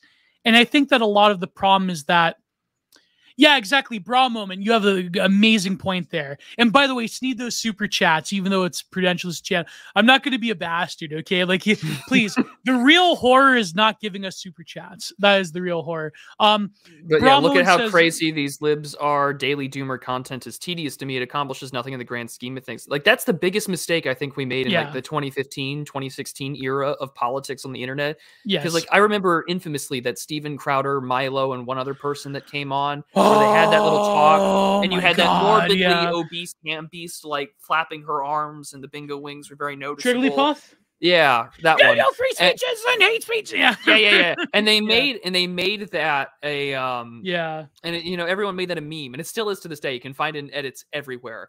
But what did we do? We made it banal. We made it so boring and like, oh yeah, here we go, we're riling them up, and it became our high. And so we've more or less commoditized and turned it into a drug for ourselves that incentivizes them to act this way too. So it's just pro wrestling at the end of the day. Yeah, right. At the end of the day, right. Would Can't Stop Progress series fall under this? Yeah, I mean a little bit, but I didn't want to name because I'm friends with. I'm friends. Yeah, I like him. Hypocrite, and here's the thing. And people have gone after him, and his lawyer dropped him and everything. Yeah, and I mean to be perfectly honest, though, it gets tedious for the reasons that not iHypocrite or Libs of TikTok, I think, are the reason why. No, I blame Steven Crowder. I don't blame iHypocrite. I blame Steven Crowder more than anybody. I blame Crowder, and I blame a lot of the mainstream stuff because, I Can't Stop Progress, or You Can't Stop Progress and iHypocrite. Like, he goes out of his way and at least debates people and does the research and sort of gives you what needs to be done. Whereas some of them are hilarious though when he does it. Like, didn't he debate Vaush? No, he debated Vaush on trans athletes. Man, he recently. How are you gonna win on that one? How are you gonna win on that one? Like, what's? I mean, that debate happened. What 2 years ago? At this point, something like that. Yeah. And Vaush like claims victory, but it's just like LP is just like, well, here are the facts that are laid out. It was an exposure of that unreality bit, the two worlds thing. Yeah. It's Crowder's what the left wants us to be. Yeah. I mean, what really struck me? I said this before, and like, I think that, not that I agree with her because she was just as much a part of it, but like, that documentary from Lauren Southern, I think that there was this moment where I forget what university, it may have been the University of Chicago, where it was Steven Crowder, it may have been Milo, and it was Christina Hoff Sommers. Although her vision of liberal feminism, in my opinion, is way worse than any like rad femme stuff. But there was this conference or like this talk or whatever where they were booing them off the stage, and Steven Crowder's like, if you don't want to be here because of freedom of speech, it's like, bro, I get it. But they hate you and you're just antagonizing them. And it's like, there's no point to doing this talk. It's not like Christina Hoff Sommers is going to debate, well, certainly not Jermaine Greer nowadays, but let's say like a more trans-inclusive feminist would be, I don't know, it's like Christina Hoff Sommers debating Briadotti. Like, that's, first of all, I hate to say it, but Christina Hoff Sommers is kind of like, as much as I think that Briadotti's vision of the future is terrible, but and is disgusting, I do respect her in terms of her intellectual heft as a postmodernist compared to like Christina Summers. But I know I'm gonna get hate for that. But anyways, besides the point. The point being is that, like, bro, you're there antagonizing people, and it's like, who cares? Like, they're gonna hate you, and it's like, what's the point of staging this thing? It's like I saw this, and I'm like, this is so ridiculous. This is what political discourse, this like chance for the right wing to finally have a serious cultural moment since like the 1920s or since the 1940s, actually. And it's like, this is what you do. You put up like this clown show of like Milo and Steven Crowder antagonizing a crowd of like, 19-year-old college students, or like Ben Shapiro. It's like, who cares? Like, this is nonsense. Like, this is like, well, yeah, they're laughing at the libs bit. And I remember that one too, where it was like Christina Hoff Sommers, Milo, and Crowder. And Crowder's yelling at them, and it's just like, you're talking to a gay guy that sleeps with black dudes, and it's just like, you're not making the right look any better, bud. This but is my right wing, bro. This is my right wing, bro. look at my right wing, buddy. We're so screwed. We're never getting out of this Marxist longhouse. But that's sort of the way that it has been, I think, for a while now, and that. And this is where people got a lot of flack from our friend Stained Haynes, where he's just like, a lot of this doomer porn really is just notice and move on. Yeah. And I mean, I read some of those commentaries by him, and I get like upset because I'm like, ooh, I can kind of see myself in these, and and then I'm like, oh no, they're pretty freaking valid. So that's something that I think comes to mind. The other thing though too, right, with sort of all this like banality of evil, is that it does make horror, what we would consider to be horrifying, happen all the time. And like Record Deepness says, how is gay sex going to help us win the culture war? Yeah, culture war. Like that's stone burgers. Toss. Yeah, burgers. Like, we don't need burgers anymore. But no, I think consumer, like, I mean, even Zizek had that point about consumer spending, like, taking over the morality car wash. Like that famous quote from Casino where he's like, this is the end result. We're kind of like a morality car wash. We do to gambling what Lords does to humpback and cripples. So is that the real Argent, or is that a different Argent? Is that the YouTuber Argent? No, it's a different Gent. Oh, okay. Yeah. Ben Shapiro never moved out of Hollywood. Yeah, that's true. No, but I think that, like, Libs of TikTok, I would say, does this as well, but Libs of TikTok is really for boomers, let's face it. It's for like boomer women, and like, it's for like people that watch Fox News apart from Tucker. Like, it's for people that watch Sean Hannity. That's what Libs of TikTok is for. So Libs of TikTok does serve a purpose, because I do feel that, like, it's funny because, having lurked like a lot of the anti-you-know-what accounts, like, they absolutely despise her and Andy No, because they're like, you know what I mean? Because they figured, like, they actually think that Libs of TikTok will lead to like mass redacting of certain people. That like Libs of TikTok is this evil. Libs of TikTok is just like a conservative boomer woman. She's not a boomer, but like she's got that, like Fox News host type thing going on. Like, that's what she is. She's not like one of us, you know what I mean? So, but it is funny that like, I do admit that like Andy No will like manipulate certain things to make it look bad, but not picking and choosing. But I know that Andy No has probably like reported things that were probably retracted later on. But Glenn Greenwald's okay. I wouldn't compare Glenn Greenwald to Andy No or to like Libs of TikTok, because Glenn Greenwald is a serious journalist. You know what I mean? Like, he points to things in a very constructive manner, whereas like someone like No or Libs of I forget her real name.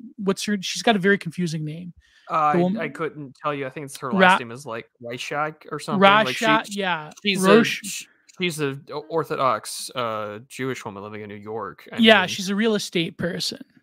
Yeah, getting attacked all the time by Taylor Lorenz. Yeah, yeah. That's like the intersexual combat between those two is hilarious. When she'll reply, being like, "What is this 39-year-old woman doing?" And it's just like, "I'll sit and watch the popcorn and yeah, pop yeah. and support it." And It's sort of like back in Facebook where Nina Byzantina used to argue with that Ukrainian woman. Oh shit, I said UK. But no, it was hilarious. It's like, let's watch them fight. But let yeah, them fight. let them fight. No, but it's like with Glenn Greenwald, he's doing something different. Where I noted that like libs of TikTok and like Andy, they'll like have the shocking, like here is this shocking, and a lot of it, like the people that they categorize are evil. Let's face it. These are very evil people that want to destroy us. But Would it's you like say ontologically evil? maybe like it's like I don't get like the big deal that these people, they're like, I'm exposing you, that you were part of this thing. It's like, I use my real name and face. Like there's nothing to expose really. So no, but I think like there's a way that you present things that provide a public service. But I think like Glenn Greenwald is doing something different because he actually has like, whether you love him or hate him, whether you're on the political right or especially the political left that have absolutely abandoned him, you have to realize that Glenn Greenwald was at the forefront of a lot of very, very incredibly important news stories that have shaped the 21st century thus far. Whether it's collateral murder, not Snowden, Julian Assange as a whole. You know what I mean? Like he is, whether you love him or hate him, he is like an important journalist, and it is a shame that people have stabbed him in the back and all this crazy stuff. But yeah, anyways, no, but I just think that the sensationalism around like someone like libs of TikTok is sort of like, on the one end, I debate this because on the one end it's necessary, but on the other end, it's like, they're at a certain line in sort of culture war politics, it becomes just demoralization. You know what I mean? Like you could say perhaps libs of TikTok have led to like IRL action, but probably not. Like I think Chris Rufo has probably done more in terms of that than like, just showing these crazy TikTokers. You know what I mean? Because there's an endless supply of crazy TikTok teachers. Well, yeah, but those things are required. Like you said, I don't think the audience is for us. Like for instance, like Twitter's, people say the internet's not real life, but it is. And that's what makes it, I think, so absolutely horrifying in this year of our Lord 2022, is because whatever you tweet about right here, someone is going to see it, and odds are it's going to end up on somebody's news chyron or somebody's website for journalism that's going to have happen to you. I mean, I've had friends that have been attacked by the Bulwark and the Dispatch and those like ex-NRO guys that like got really upset in 2016 over Trump. Oh God, yeah. I've seen, the libs of TikTok is there to aggregate information and collect it, and I think that Lord knows that she works with Chris Rufo to help get these people fired. And Andy gets beaten and bloodied while most people wouldn't dare counter protest or counter signal those things. And I think that stuff is far more effective than, as our friend likes to say, notice and move on in some regards. Yeah. And that's what makes, I think, Glenn Greenwald the most interesting character, because I can maybe, like, his takes politically I may disagree with on some instances, but you cannot call him a dishonest actor. Yeah, well, not they after, do all, not every after single day, though. They do. I know, not after everything that he's been through, though, is definitely one of those things that comes to mind. And yeah, those accounts are, what's the word I'm looking for? Those are the accounts that help you comprehend the man-made horrors that were once beyond your comprehension. Yeah. Alison McDowell called him out for hubby scheming, setting up Brazilian children for data collection.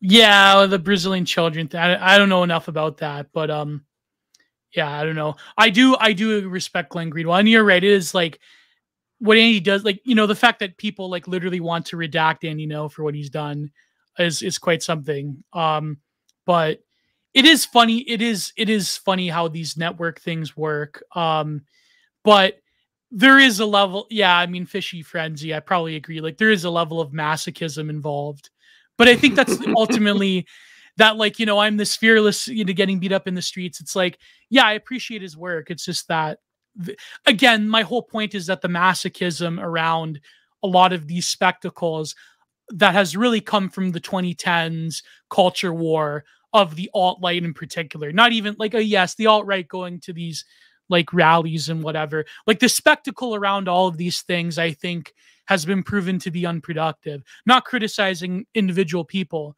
A lot of people were unjustly persecuted for what they've done. But I think that the spectacle-driven nature has, now that the, IRL rallies are sort of not a good idea, and you will get doxxed and you will be harassed. There will be anti-you-know-who people there. You know what I mean? Like, the point being is that this has all become mediated through the online now. But there is something to be said of like why this content gets millions of views, why Libs of TikTok, why iHypocrite, who's the other one? He died recently, actually. The guy that Colin Flaherty. Yeah, he had recently passed. Yeah, Colin Flaherty. Yeah. Like, why are these things? Although, like, he could have got millions of views if they didn't kept, if YouTube didn't keep nuking his channels, right? But it's like, why do these things become so popular? There's something there. There is something that tugs at us, but it's something that is a simulation in a way, because there's, you can look at some crazy, like, not MB teacher talking about his whatever own personal sexual life to children, but it's like, yeah, this is crazy, this person's crazy, but then you realize like the reality of that. It's like the reality of it gets lost in the spectacle in a way that, wow, this teacher is probably being inappropriate with their students, you know what I mean, or loading like literal children with adult knowledge, you know what I mean. Like, that's my critique of it, is that it operates in a similar way to a horror film, that it becomes this sort of spectacle unto itself. But, it's like, whatever. I think that they're still doing a public service, whether you want to say it or not. It's just that, if Libs of TikTok, if this Rawshot woman, that's her last name now, Rawshot, if she can, like, take boomer women on Facebook and like make them aware of what's happening, then that's good. But at the end of the day, it's still like, it still generates a spectacle onto its own in a way you can't escape it. So, oh yes, pray for Ted Kaczynski. He has I believe, terminal cancer, and they're very like vague on the details, but he says it's not good. So, yeah. That's the other horror that I thought about. And I heard the announcement and I said the real horror is that all of Ted Kaczynski's work, writings, beliefs, etc., he will be forever alive and resurrected into the digital ether after he slips this mortal coil, because how many Ted Kaczynski memes are there now these days? It's just yeah.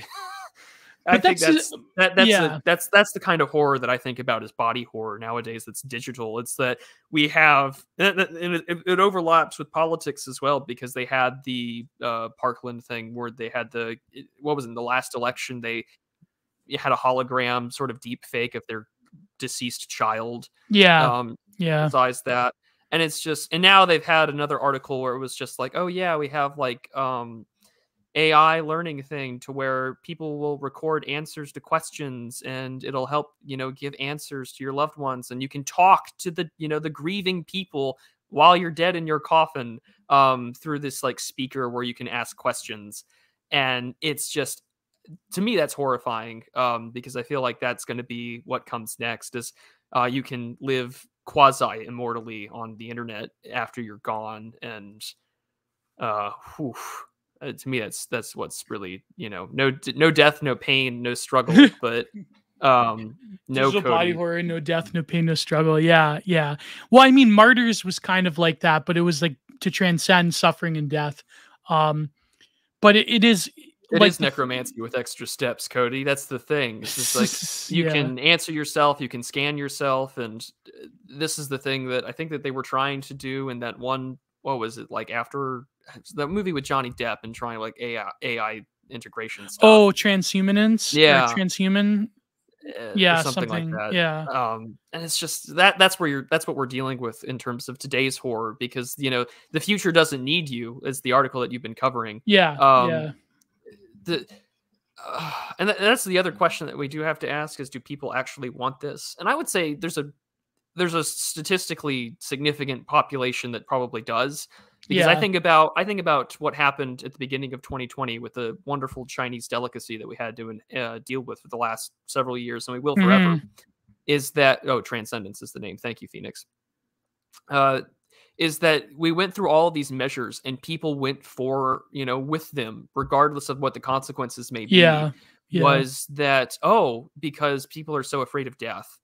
I think that that's a big aspect of our secularization that has made horror so lame and sort of banal. Is that, well, in an increasingly secular society, it becomes really paint by the numbers and formulaic to bring out the cultural corpse of organized religion, and we got to call a demonologist, we better go call an exorcist, and we better go have our nice shit libs that left the city to go and inherit grandma's old house, and it turns out it's haunted.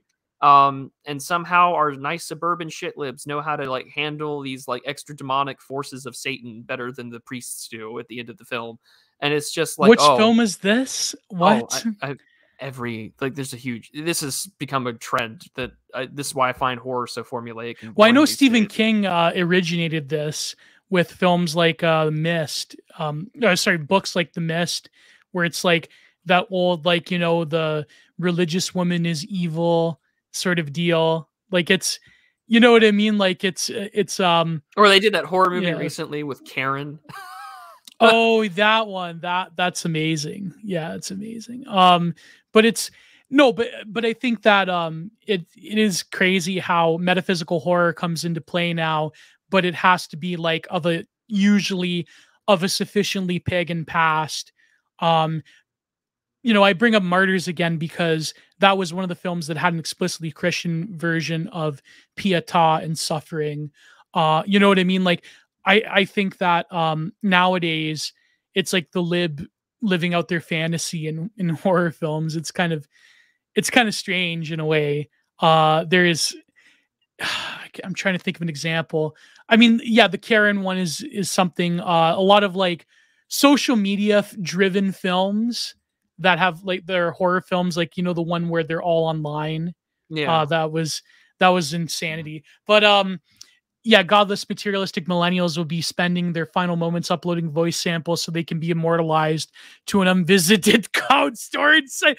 Oh, big own. No, I mentioned this when I was reviewing What the Future Doesn't Need Us. The real horrifying reality would be that the AI doesn't replace us, but rather keeps us around like pets, or keeps us around like a Wall-E, open market, not open market, yeah, an open human battery society where we'll just drift off into the AI, and it won't even have sort of any, there won't be any significance to that. In fact, it would probably be easier if the AI just said, you know what, billions must be redacted, instead of making prolong us in this terrible existence forever where there is no meaning, there's nothing. And we would start to worship the AI like a god because it would have the most immediate agency over us. So the post-human future isn't this sexy, I can be whatever I want, my imagination doesn't limit me sort of deal. It will literally be nothingness. It will be the purest expression of nihilism, because in some ways, sloughing off into oblivion would be, more of a dignity than just keeping us around in AI stasis forever. I think that's the real horror. The real future horror that we're going to deal with. You're not going to live in your Star Trek computer, turn all safety restrictions off. It's going to be, oh, by the way, you're going to worship an algorithm of images where you're perpetually stuck in Plato's cave, but you worship it because you're aware of what it is. Not that this is, it's not I want to go back in, but it'll be I have no mouth, but I must scream. It'll be like Shodan. Yeah. Shodan from, from System Shock. And that's the other thing. If anyone's seen any of these horror movies based off of social media or the internet, they're usually awful. Searching, unfriend, clickbait. Unfriend, that was the one. Clickbait. Yeah. Joe Carey Scream. Although that one is more, I think probably Don't the they have least one coming crappy. out where like everyone in their town gets their internet history leaked? Like Oh, everyone gets, I want to see that if that's the case. yeah, and the town goes nuts and they start like going all purgy, you know, like it's, I think there's a film coming out like that. It's just like a lot of this like schlock horror is just stupid to me. That's why like you watch it because it's free on some kind of like Fire Stick or whatever, and it's like, ugh, it's stupid. But there is like, yeah, it seems like horror has run up against its own like inability to truly scare people. Um, there's a terrible OnlyFans type one. Oh man, Oh man. I think that's the one I was referring. Like, there's like Revenge Prawn, and like everyone's internet search history gets leaked. Can you imagine if everyone's Google search history got leaked? Oh my god, like it would be over. Yeah, it's a part of me is thinking to myself, huh, you know, what would be worse? Mad or informational style mutually assured Yeah, destruction where everyone's you but I know. think there would be, if that were to happen, there would almost be a potential for like a messianism to arise where there is this, I would say, if it's in a specific town, or say if everyone got their search history leaked, um, there would almost be kind of like a messianic like reconciliation moment, like that Benjamin talks about with the angel of history in a way, where they would, people would sort of forgive each other for doing this. Like if everyone is totally transparent, if your search history is doxed, but everyone's is, it's almost like we would all collectively agree to just ignore it. And that in itself would be reconciliation, because we would say, okay, we live totally transparently now, and there is no separation between the human id and what is the, you know, everyday society, what is everyday life, that it would almost be like a nirvanic moment where people would just forgive each other, not forgive each other, but people would realize that we're all sort of like together in this one moment if that were to happen. But then I don't know, that's sort of too hopeful. Because imagine if everyone did was, you know, totally live totally transparently. We would go back to sort of like a general consciousness, the way that, you know, ancient primitive man was. You know, I can't, it almost like words couldn't describe it in a way. You know, if I don't know if it yeah. would be as hopeful or as nice. I mean, it's an interesting thought No, experiment. no, it probably wouldn't I be. think in this current day and age, right? Say, you know, tomorrow, everyone's search history, everyone's internet browsing history, excuse me, was out there and everyone could find it or know that it's been out there and people could look up, you know, everything that you've ever looked at and done. Yeah.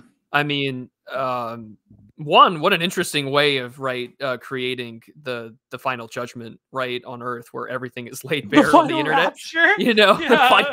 the all your sins have been laid for before the final, like the you know, before the judge, and but you know, I think with in 2022's mores, morally speaking, it Oh would yeah, we're done for. certainly be well, look at all this, we should just normalize it because everyone's secretly looking up you know, the things that they think are verboten, right? Because that's Yeah. what happens.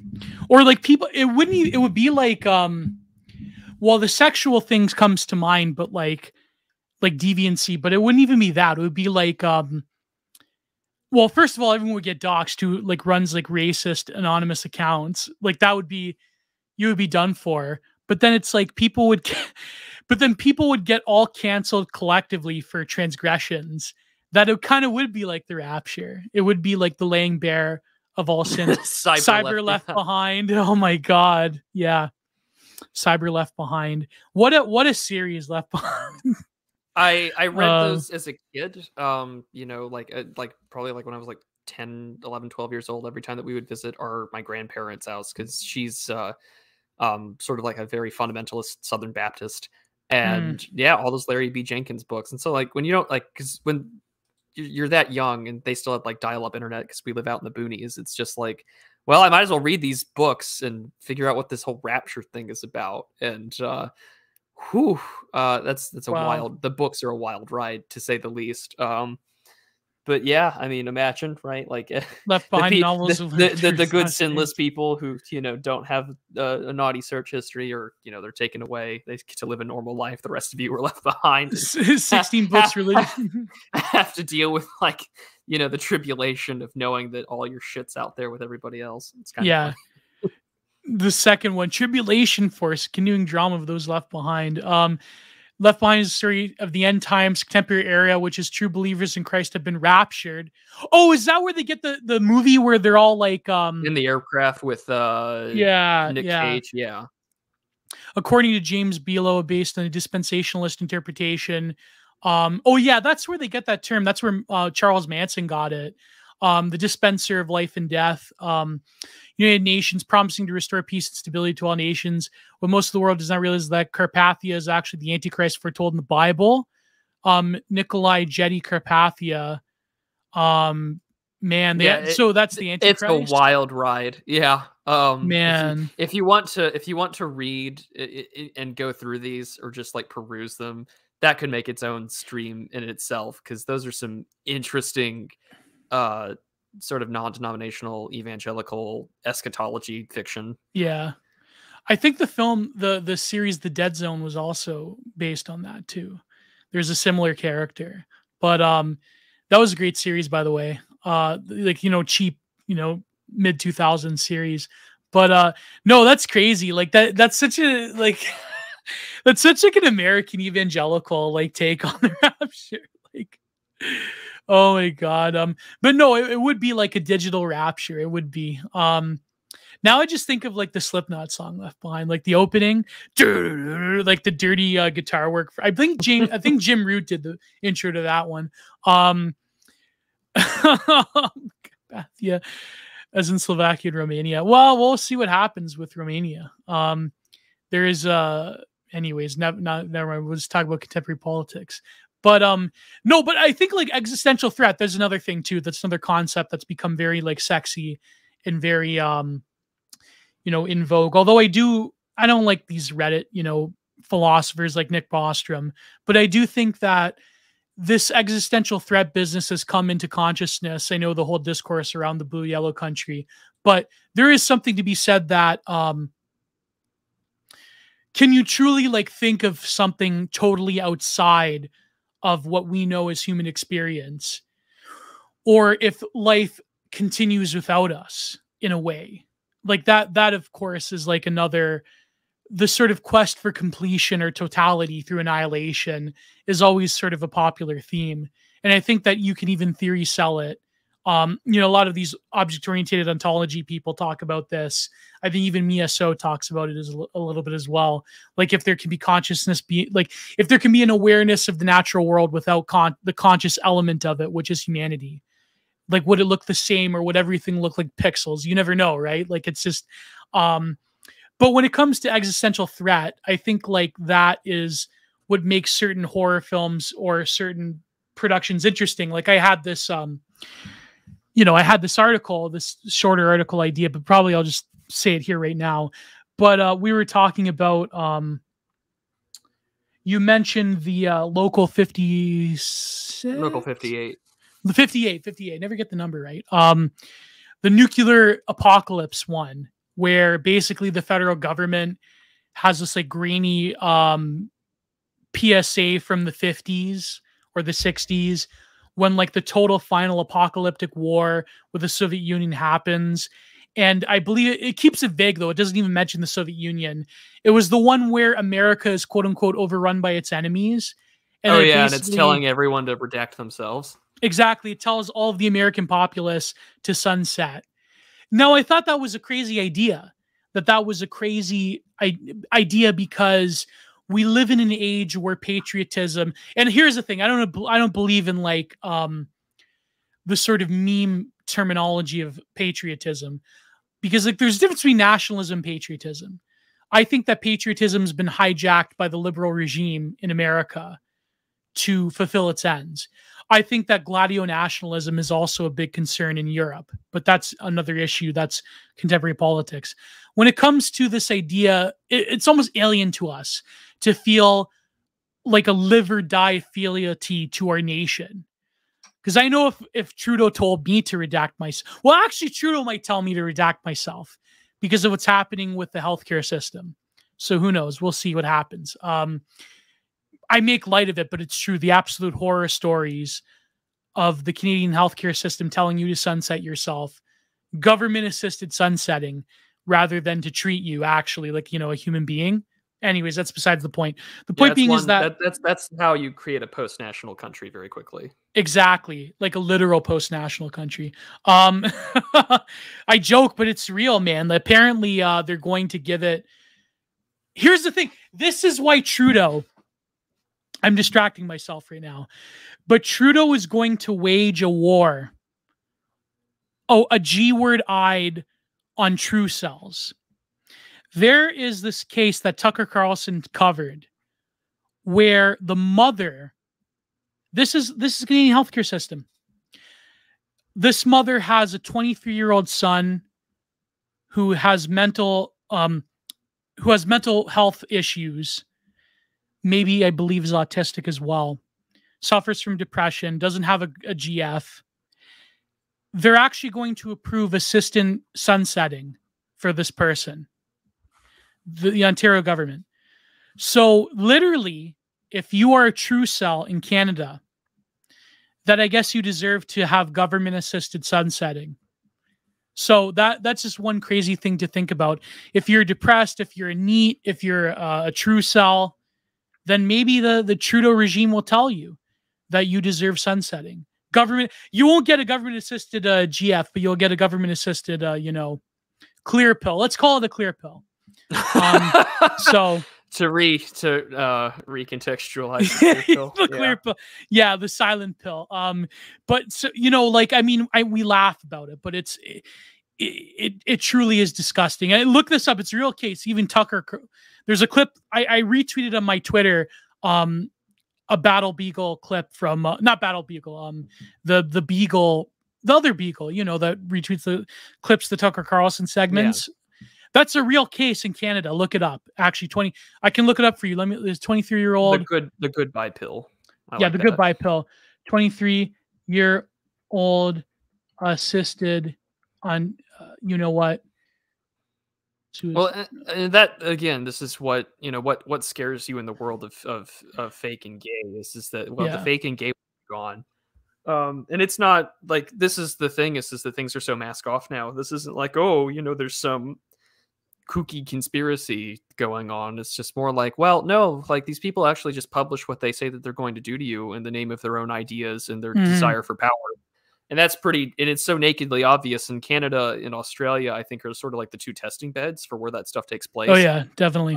Like Australia and Canada for at least social engineering, and what's happening in Canada, especially with its healthcare system, is incredibly terrifying. Not just because, that line from Pirates of the Caribbean, "You best be believing in horror stories because you're in one."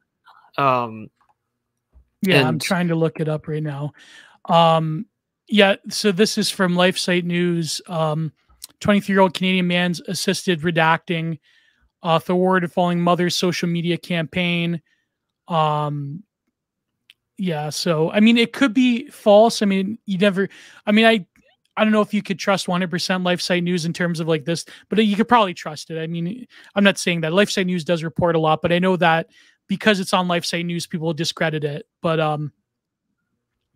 I think there's other articles as well. So anyways, my point being is that I'm getting distracted. So anyways, the local 58 one was that, America's overrun by its enemies.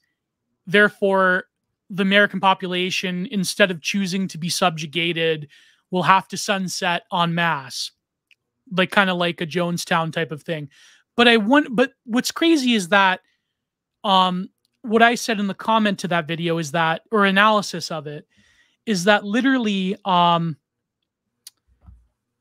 there is like the sense of the liberal regime that the sort of the American ideal of the shining rock on the hill, that it literally, if that is threatened by an enemy from the outside, that in fact the ending of the American people should be sought after because the ideal of Americana is not going to live on. So it's almost like there's so many angles you could go at it from here. The sort of fact that it comes from this grainy or it's fake, of course, it's fake. Well, right yeah, what makes it even more interesting, and this is sort of my gripe that I do have with a lot of internet horror these days, is that everyone wants to make it some big continuous thread. But like, there's sometimes where it's like really nice when it's just a one-off, because like the old like creepypasta of like don't look at the moon or whatever, or don't like go outside. Like those are good because they're like one-off. They leave a lot to your imagination. What a lot of these problems about like Local 58 and other analog horror series is that they all have to be these big sort of combined universes, or every video has like little clues that link to the other.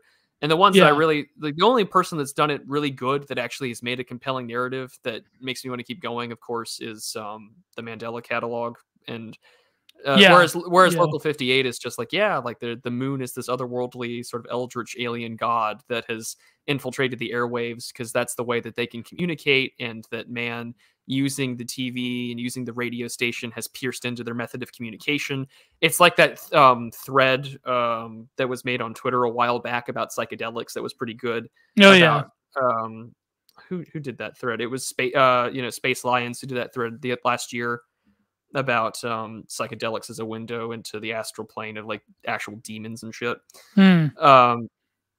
But whereas Local 58, it's like, like the airwaves, like they can communicate with us and they can mess with us. Cause like if you watch that little clip saying like, all right, Americans, time to go, rap. Send to the children first. Don't leave them behind. They're the strongest little patriots. Send to them first and then be the last ones. And then this radio broadcast will go out until, until there's no one left to hear it. But it says it's signed by Lyndon Baines Johnson, but it came out in like the 1970s, and then they say all sorts of. You're like, was it the election 1970 or 1969? 68 and 72 were elections, but the Jimmy Carter, right? Jimmy Carter came in. No, 70. Sorry, 70. You said no, the 60 was was JFK. That what year? Johnson. JFK's assassinated in 63. Johnson wins in 64. 68, he announces he's not running for re-election, mainly due to Vietnam. Because I was talking about that with my old man about the debacle that's happening in England, right? Like Johnson didn't have that legitimacy crisis because he's literally was elected legitimately. Well, but in 1964, there was no way in heck you could say that he was legit. No, but he won, right? Like a landslide. He clobbered Barry Goldwater. Goldwater was the Republican nomination? Yeah. Oh my God, really? Then he went, oh man, yeah. And then stayed a senator from Arizona until like the very end. Oh man, that's crazy. But yeah, so he won outright though. Like, there's no doubt. Like, he won a land. I guess. Well, was it because of the Kennedy thing, or was it because of Vietnam? Like the policies. Well, they just managed to successfely paint. I mean, Barry Goldwater had a lot of issues with campaign staff, but they painted him as an extremist, like that would send the world into nuclear war. And you kind of then you just look back on the memories of JFK in 1962, and you're like, oh, we can't have that guy in there. Yeah, but I'm vastly oversimplifying it. Yeah, I know, but then later, like, it was Johnson that did the first like initial troop surge, right? Around, I want to say 65 in Vietnam. What was the real big one? The real big one was 65, 68 would be the. 65 had stuff. But the war really turned against people really around this late 60s. Yeah. Then the Summer of Love happened, and then but that's just. Anyways, the point being is that what's very interesting about that particular lo-fi horror is that you have so many aspects. You have the nostalgia aspect where American patriotism could be seen as something worth preserving, or at least if it wasn't going to be preserved. I'm assuming that global communism finally, achieved its end, and it'll be like, the Soviet Union invades America and so forth. And kind of like, that they call it Modern Warfare 2, where it's where they're right over us, our comms are useless. And it's like, but when you really think about it though, like, imagine the heroic feat it would take to like invade continental America. It just wouldn't like, how could that even happen? It wouldn't happen. It's I don't know. Maybe the Chinese will do it one day, but no, I Well, can't yeah, even. I mean Yeah, they'll take Canada first, and that's how you get there. But that's probably how they'll do it. They'll take Canada for yeah.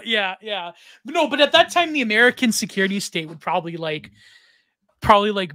bomb like you'd see as soon as like here in Ontario where I live, you'll see like the jet planes going over Niagara Falls. Like it's Oh, I mean, it would get to yeah. that point, right, where if they really did think that somehow like China was going to spur on an invasion through Canada, there would be a, dare I say, a special de-chinkification campaign into Canada if that were the case, like Oh yeah, instantly. no doubt. Vancouver Um, would be done for. Like it would because when you think we'd about be it, because seen as liberators. it's liberated. Yeah. No, but because I think there was even plans of like if the Soviet Union managed to invade Canada and then they would later move on to America.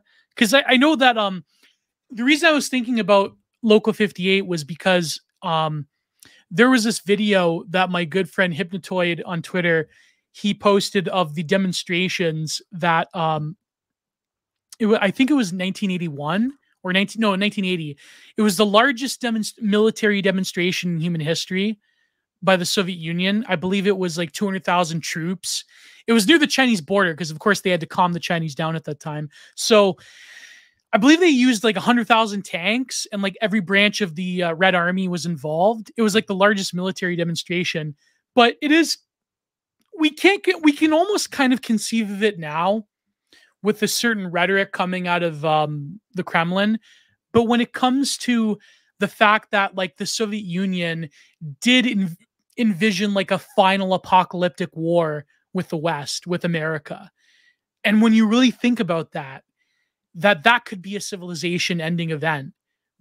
If you think about the politics of the time. So then you have this lo-fi horror of Local 58 where the American ideal is threatened. Therefore, the American people themselves must purposefully walk into extinction. Because when you look at how the way that America becomes this end of history empire from which history stands atop, from which the sort of culmination of all movements of history, especially European history, goes into that, sort of final end terminal stage liberalism, the global universal state. If that dream is violated, then the American people themselves no longer have a right to exist. Like that is such a crazy thought. It has such monumental implications. It almost does, I would think, mystify Americana in a way that turns America into like a weirdo, like materialized spiritual state to say that every American must redact themselves if the enemies of global liberalism finally conquer America. Look at this, Geo, the conservative case for mass American sunset. Maybe David French could be my editor on National Review for that one. Maybe he'll let me write that article. No, David French blocked me, unfortunately. I can't enjoy the pure Kino cringe of David French. But no, I think it's quite crazy how the implication of that film has so much to do with the sort of place of America within world history, the place of the idea that America stands behind in terms of the final end state, that, extinction is a preferable option than a post-liberal world, literally. I know the creators of Local 58 probably didn't even think of it that way, but no, it was pretty much the thing is in the moon, but yeah. We can have our this. Do you think if the aliens invaded us that there would be mass sunsetting? Probably, right? They don't. My brain immediately went to Contact. My brain immediately went there, and what happened wasn't. Well, I mean, mainly because the first early radio signals we sent out from the 1930s, and so the aliens sent back pictures of the Mustache Man, and every skinhead in that movie is just like, yeah, he's gonna come back, like he's some kind of Hyperborean. He's in the aliens in Antarctica, according to that Mossad agent. But yeah, yeah. That I think the book talks about that. There's actually quite a bit of it that took place, but the movie doesn't talk about it. I'd imagine that if there was any kind of extraterrestrial contact, there would probably be a mass wave of that Oh kind of yeah. stuff. But Yeah. I think that that would come with any sort of like, if it became publicly known that all of a sudden, oh, The aliens are invading us. Yeah. that then something, yeah, or someone would definitely suggest that we should just give ourselves up to it and go along with whatever their plans are. Yeah. Those that I think are thought about quite often with horror. But I mean, I Can you didn't. imagine culture war under the alien invasion? And like you'd have like the Chapo cells, like the libs that'd be like, yeah, actually it's probably good that there's like a planetary invasion because like it'll own the chuds or something. Like can you imagine like the culture war under an alien invasion? Like I don't know. I'd imagine it'll be the same thing if a low-yield tactical nuclear weapon goes off. It'll be like, yeah, man, all of the chuds will be vaporized. So, and I said this back in February. Yeah. People will be shit posting a minute before the bombs drop, and I do not expect that to have happen. And so, but the thing about the lo-fi horror and all that jazz is that I find them interesting because to me, in a world that has gone increasingly secular, that's gone increasingly, everything is addicted to your phone and your screen, that almost all of a sudden, what is left to horrify us, it is the things that are instinctual and the things that are religious. So, oh, creepy face that kind of looks like it's human, but it isn't. Yeah. Those things definitely come to mind, taking advantage of the uncanny valley, or of course, religion in that regard, right? And that's why I find the Mandela catalog to be the most interesting one, because one of the premises within that show is the what's known as metaphysical awareness disorder, right? Like, don't adhere to religion, don't adhere to these things, and if you're the more likely you are to be religious, the more likely you being aware of your alternate is going to most likely lead you to end your own life. And bam, the reason why the one I like that the most is, one, because it does tell a really in-depth, comprehensive story, but secondly because it messes with me because I am a religious person. And it's just like the first one of the first shot of this entire little series that's been going on that he's been running, Alex Kirster, has just been, we're going to more or less make sure that evil wins, and that the incarnation does not happen the way that it's supposed to be told. And that's what gets pretty nuts. Man. And it talks about just what happens afterwards and what the process would look like and how these things enter our earth. And it's just a pretty crazy thing to consider. And of course, he's still working on that story, but I find those things and these questions to be really what's left, I think, for horror coming on outward, because, well, either you continuously mock it or find banality to it, or in a society where I think things are pretty mask off and unrelenting evil, that you kind of want to explain or explore as to why the world is like that. And I think that people want to return to the paranormal. People want to Yeah. return to a spiritual answer, because, when everyone in the right is sort of saying, oh, well, this is really creepy, when we think about the fact that there are people that do weird, kinds of, ceremonies and rituals before opening certain tunnels or doing certain scientific experiments, or even the political zeitgeist is some bastardized form of progressive Christianity. It's like, oh, well, really, we should look into the spiritual and try and find answers, because I think for a lot of people that is sort of, it's like, again, the mother and the exorcist. You're left without any other answers, so you have to turn to the thing that you've been taught since the very beginning to reject. And that's one thing that comes to mind with all these things. The second one actually was this like it was like an indie game, but it was a horror thing where you got access to a late an early LAN internet multiplayer game. Oh, yeah. And I'm gonna see if I can look up the video. That's kind of like Videodrome, where you have the film. Yeah. But this is the game that you play. Yeah, no players online, long dead stuff and things like that. Oh, that one. Yeah, I think there's this channel that reviews those indie horror games. Yeah. That's where the Infinity Pools came from, that one game. Mm-hmm. And like there's this one player that it's like a ghost. Yeah, I know that. I know the one you're referring to. That's great. And I find that, and those are the ones that I quite enjoy.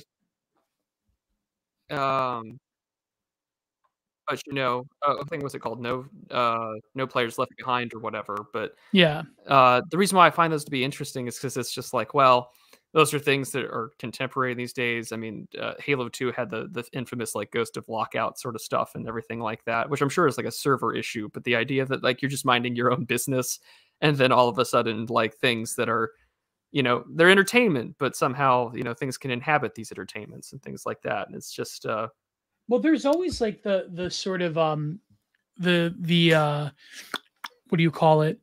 You always have those like remember when like the whole like Reddit like super scary the dark web, like you had games like Sad Satan, oh my god, that had cheese pizza stuff on it, and it's like that Scream, it's like there is sort of like an element of like schlock to it, where it's like super scary, oh my god, like it's because people, like you're saying, they pine for like a mythology even in the internet. Oh yeah, age. I mean it's like the whole fake video game box, or alleged to be like the Polybius video game stall from like the 1980s that was alleged to cause all sorts of mental issues, or that the game had access.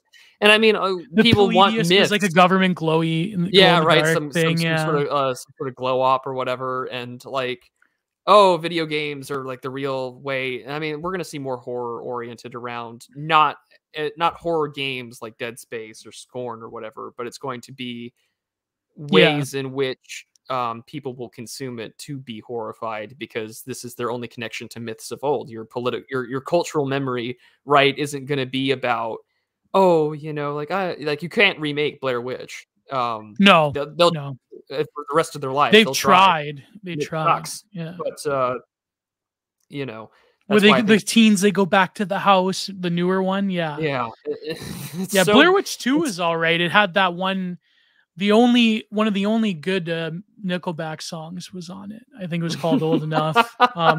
Listen, I know controversial takes. It's Halloween week on Nickelback. Yeah, the first 3 albums were all right. They were pretty decent. Especially Curb. I know it's terrible, but I listened to them when I was a kid. It's like same. Yeah, it happens. Then it happens. But then Curb was actually a genuinely good album. I'll still listen to it. But yeah, so I think Old Enough was on The State though. I know I'm just revealing myself as a Nickelback cell. It's terrible. But I haven't listened to anything after. Yeah, it could be worse. I haven't listened to anything after the one after. Okay, there's the one after Silver Side Up. That was all right. But then there was the one after that was terrible. Then Nickelback is just a joke now. Because people don't realize this, but when you grew up in Canada, Nickelback was just like a stoner rock, like cock rock band. That's what Nickelback was. They weren't like the cringe, like, the cringe lords that they are nowadays. They were just like a typical Canadian bro band that, smoking weed and drinking beer. And Nickelback canceled both of you. Sorry, Mr. Patchouli. Yeah, Blair Witch 3, that's the one I was referring to. Nickelback was actually good at the start, not going to make it. Ew, I bet you like POD. Well, when I was a kid, I watched that when the NWO came to WWE, and it was the Hogan feud with The Rock. There was that one Rock package with Fully Alive. Was that the song by POD? So. I like that song. That was an all right song. But I bet you like POD. What an insult. Nickelback is perfectly mediocre. Yeah, exactly. They are. They're like, if you had to describe a mediocre band, it's Nickelback. But their first 3 albums were all right. I gotta admit, they were all right. Yeah, I listened to a lot of crazy stuff when I was younger. Anyways, what were we talking about? Oh yeah, so about the super scary Reddit thing. Like, okay, the internet horror film, the genre, it's interesting, and it's interesting how they actually like kind of like Slender Man. Did you watch the Slender Man documentary about the 2 girls that? I did. I know they did a film about it, but I remember that being the trend like 10 years ago, when that was the idea of just peak, take something from something awful or creepypasta and try and create it into something. Yeah, and now unfortunately it led to murder. Yeah, because I think like it was sort of replicating a lot of the moral panics that were unique to the millennials that were starting in the internet age. Like, do you remember those bands that if you like broke the band check, she'd have to do whatever? I think Blue Man Blowjob. You remember though? Like they banned them in schools, or they banned this that. Like it's. But the thing is though, with the Zoomers, now you start to have Slender Man and other things where, like, you know, that are largely either like SCP, or is that SCP? Yeah. No, wait. I mean, that's its own thing, and it's still ongoing as a revival. I mean, it's that. Well, they ruined it though. They made it like Libby, like they made it social justicey, but like, you know, it's still. I mean, that tends to be the case for all things, but it's like the long arc of most internet fandoms is that they become shit libs. I mean, they're run Wars, by SCP, creepypastas. I mean, the one place that was sort of just explicitly against that, you know, got taken down. And I mean, even like, I mean, horror in itself, right, had kind of become this over commodified thing. That's the big question of like, what do we find scary these days? Is because, well, you know, these things that were originally to provide some novelty form of a scare or horror got turned into a let's play live reaction video where your Markipliers and your PewDiePies come from. And nowadays, what if Markiplier wasn't a creepypasta? Like, I'm sure that he is somewhere. There's so much schlock like that. It's incredible. Like, and now, but the final evolution of that, right, is like people will be playing Gmod with like some neck spots turned on that will hunt you down, and it's some stupid face and name, and remember Five Nights at Freddy's? That was like Five Nights at Freddy reaction videos and people getting scared out of their chairs. I think it's how like Markiplier got made, right? And it's just like, oh, you know, horror becomes this commodity where we expect the jump scare. And this is the thing that irks me, is like in music, like especially like a lot of modern horror films, it's just like, okay, here's the sepia or the green tone, here comes that crescendo for the jump big scare. bass drum. All stuff that I expect to see happen. But I think what was interesting about the documentary on the Slender Man murder case was because it admitted that Slender Man became an egregore in a weird way. It took on a life of its own in the mind of impressionable barely tween girls, that it's something that it's not real, but then the effects of it become real, which I think is very interesting. How creepypastas, in a way, you know, I know it's like a literal schizo post because I can't believe he's not in the chat. It's King Salmonfish, but he was talking about how creepypasta becomes real after a while. It's, in a way, you could say that horror is the genre because it expresses deep unconscious fears, that these things tend not to become totally real, but they take on a life of their own. And I think that when we're at the sort of beginning stages of like what internet horror as a genre could possibly look like, I feel like we're not that far out from it. But the girl was stabbed and she didn't die. Oh, that's right. That was the big reveal. That's right. She didn't die. I'm sorry. But I believe they're still in jail though. They're still in juvie. The two that did it. Yeah. Even like the grainy footage you would find in like Live Leaks videos, the Luca Magnotta case, for instance, here in Canada, like it's, you know, there was a whole genre back in the early internet of like shock videos that had to do with this. Like, you know, a lot of the gore threads on 4chan, a lot of like, you know, rotten.com, right? Like a lot of the stuff that people Justin Wang cover. Yeah. Like this is ancient stuff, right? Like I don't think you can find feels ancient, you know, the stuff that you grow up with feeling ancient. Yeah. And that's the thing though and that's the other horrifying aspect about the internet is that things that happened 5 years ago feel like 1,000 years ago, and your brain has to keep maybe this is why you get early onset dementia or schizophrenia from overusage of being online. This is just because time feels regressed. Yeah. Well, think what was 5 years ago? 2017, right? Yeah. And what happened in 2017? Sargon of Akkad got yelled at by Anita Sarkeesian at VidCon, and it's just like that happened a million years ago in terms of like internet time, because this garbage human. yeah, this garbage human. And it's like, well, now Sargon is runs his own media company and does pretty damn well for himself. Yeah. Dan Sargone. But no, like but all that stuff, I feel like it almost like has a life of its own outside of politics. The VidCon things. Yeah, the VidCon things. But it's our Boogie crying at the feet of Anita because, because he's a terrible, evil man. But it's just, using the internet accelerates our time perception. Exactly, Khalifa. Yeah, exactly. But no, I think that when it comes to a good point that I was thinking of would be that, okay, given the sort of the social orthodoxies of the political left that we're talking that are very much, in vogue in our world, the fact that we do see these trends in horror films is a way of view of the unconscious. Because you could make, there are stuff that attempts this, like you'll make a horror film about, the maggots or like the chuds, but those things are older. They're very played out. They're like Pleasantville. You know what I mean? Like the theme of like largely predominantly white conservative Americana being this terrible backwater filled with, evil. Like that's such an old theme that is so played out. You could find films like that in the 70s. Like, maybe not in the same way, but Pleasantville is obviously the best example, or I should say the worst example. But, nowadays the fact that we are going to more of like, things like creepypasta, like DIY horror on the internet, creating mythologies onto themselves. Like that's a very interesting ideal. That's, have you ever followed the Mother Horse Eyes thing? No, I haven't. This would be the first time I'm hearing about it. Oh, okay. Yeah, look up that the mythology around it. It was a Reddit post that has this a lot of crazy loops and turns.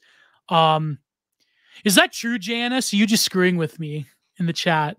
I don't know if that's true. I might have to redact myself. Yeah, I might have to laugh myself into oblivion. Thank God, Red Pill Sargon. Yes, exactly.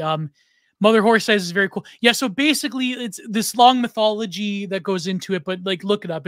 It's one of those things where it's a continuous Reddit post. Okay. And it creates like this own mythology unto itself, dating back from like experiments in World War II to like this force. You know what? Go to Ten Bond's channel. He like reads the whole thing. He reads the whole thing. So, Janice, you gotta be shitting me. Oh my God. Well, maybe Curtis comes cheap nowadays.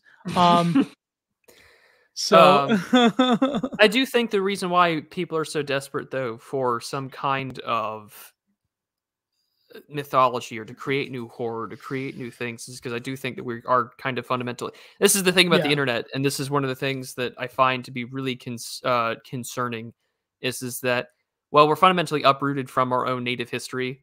We're fundamentally uprooted from the cultural and sort of the religion that, our fathers had and their fathers before them. And so you're desperate to create something new. And it's just like one of the earliest forms of analog horror was like CHSS. And it was just like, oh yeah, we're going to take a little bit of like this from like, this German word, and we're going to take like this sort of like Russian cryptid creature. And then we're going to overlay it with like Cold War sort of aesthetics. And it's just like, you're pulling from everything because you're not rooted to anything.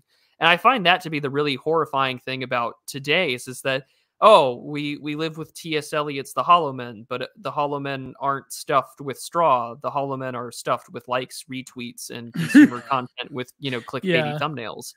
And that's just the really insane thing about what terrifies me these days is that, I know it's not the song. I know he doesn't, or the song of like Simon and Garfunkel's Only Living Boy in New York isn't necessarily applicable to maybe what I'm referring to, but it's just like the horrifying aspect is to wake up and sort of walk around and realize that you are the only living person around you.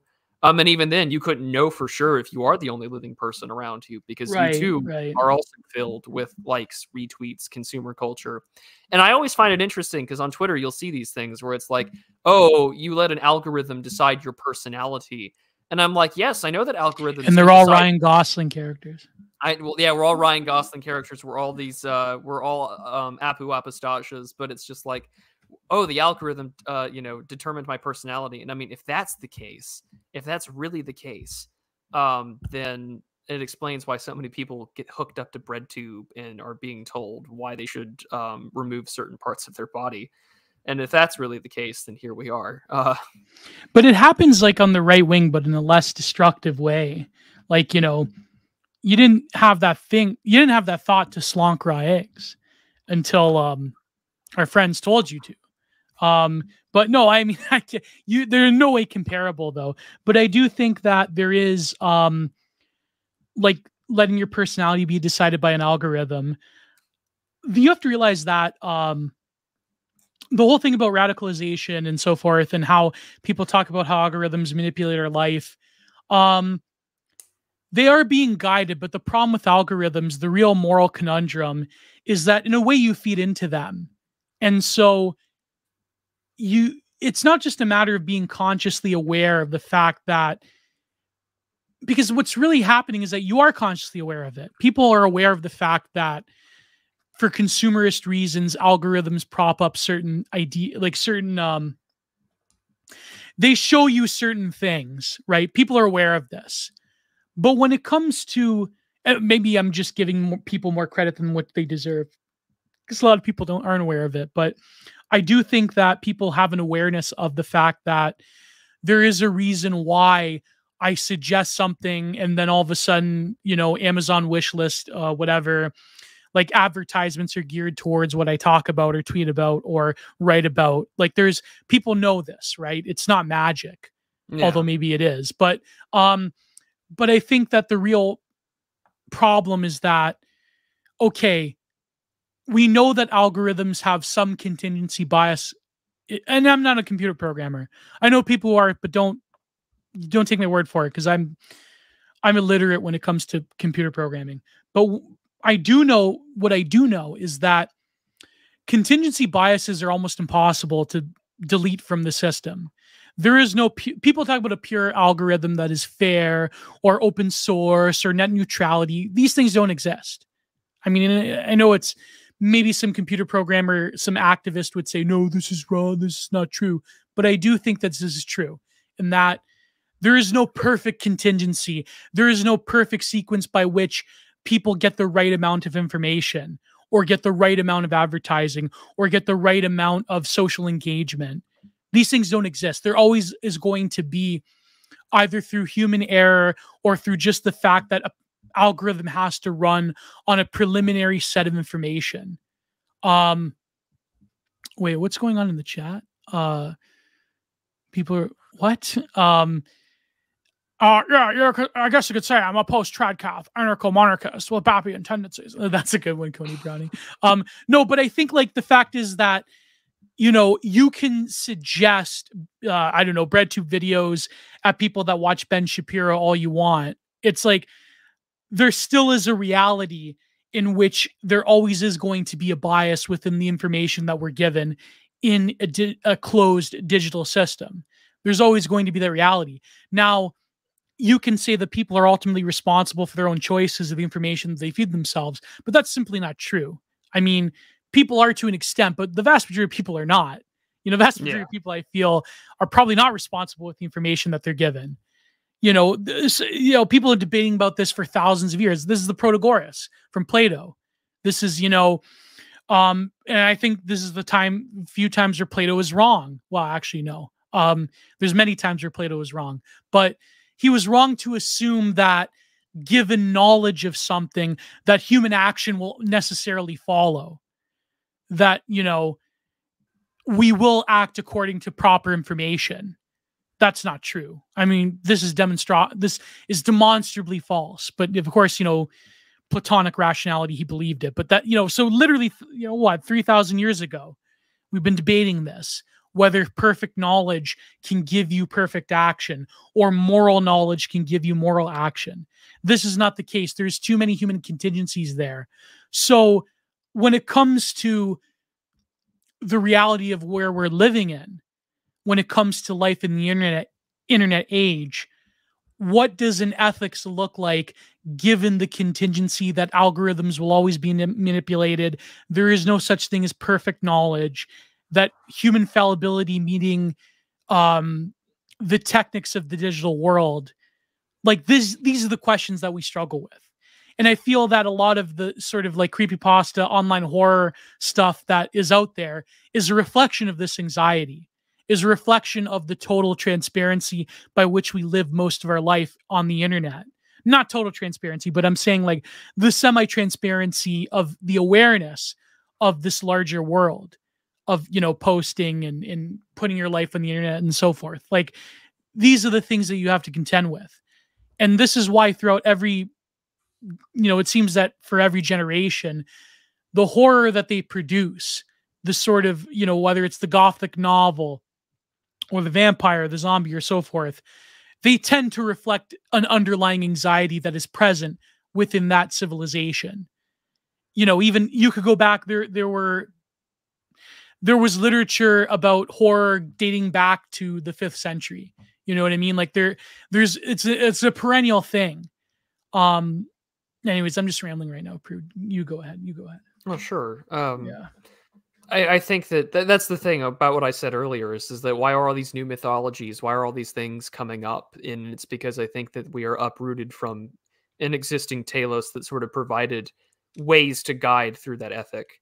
Because there are unspeakable things that happen now in the machine, which is, you know, Twitter, hyper reality, social media, tends to oftentimes warp our understanding of how to operate in these things and make ourselves question, well, you know, this is probably okay. Oh, and that's the thing is that by creating distance, because for instance, you know, for some people, your existence is only known on these websites, right? Yeah. Like no one knows that you are a human being or that you have a wife and kids and are well adjusted. And so when we talk about Twitter, unless you're like me, I'm a face person. Well, so yeah, right. Unless I use my real name. Unless you're like us, like, well, you know more than myself, but like, you know, unless you show your face and exhibit that there's humanity to you. The problem that I really find with it is that you've created a distance or a false existence where that's the only place where you are known to be. That's why when we see people getting banned on Twitter, like really good anons or really good posters, we say, I miss him. I hope he's doing well, like he's dead or like he's gone far away or something's really bad has happened to him, like he's been crippled or maimed, right? Yeah. And it illustrates that, okay, well, with distance, then it becomes very easy to talk about people or ideas and abstractions.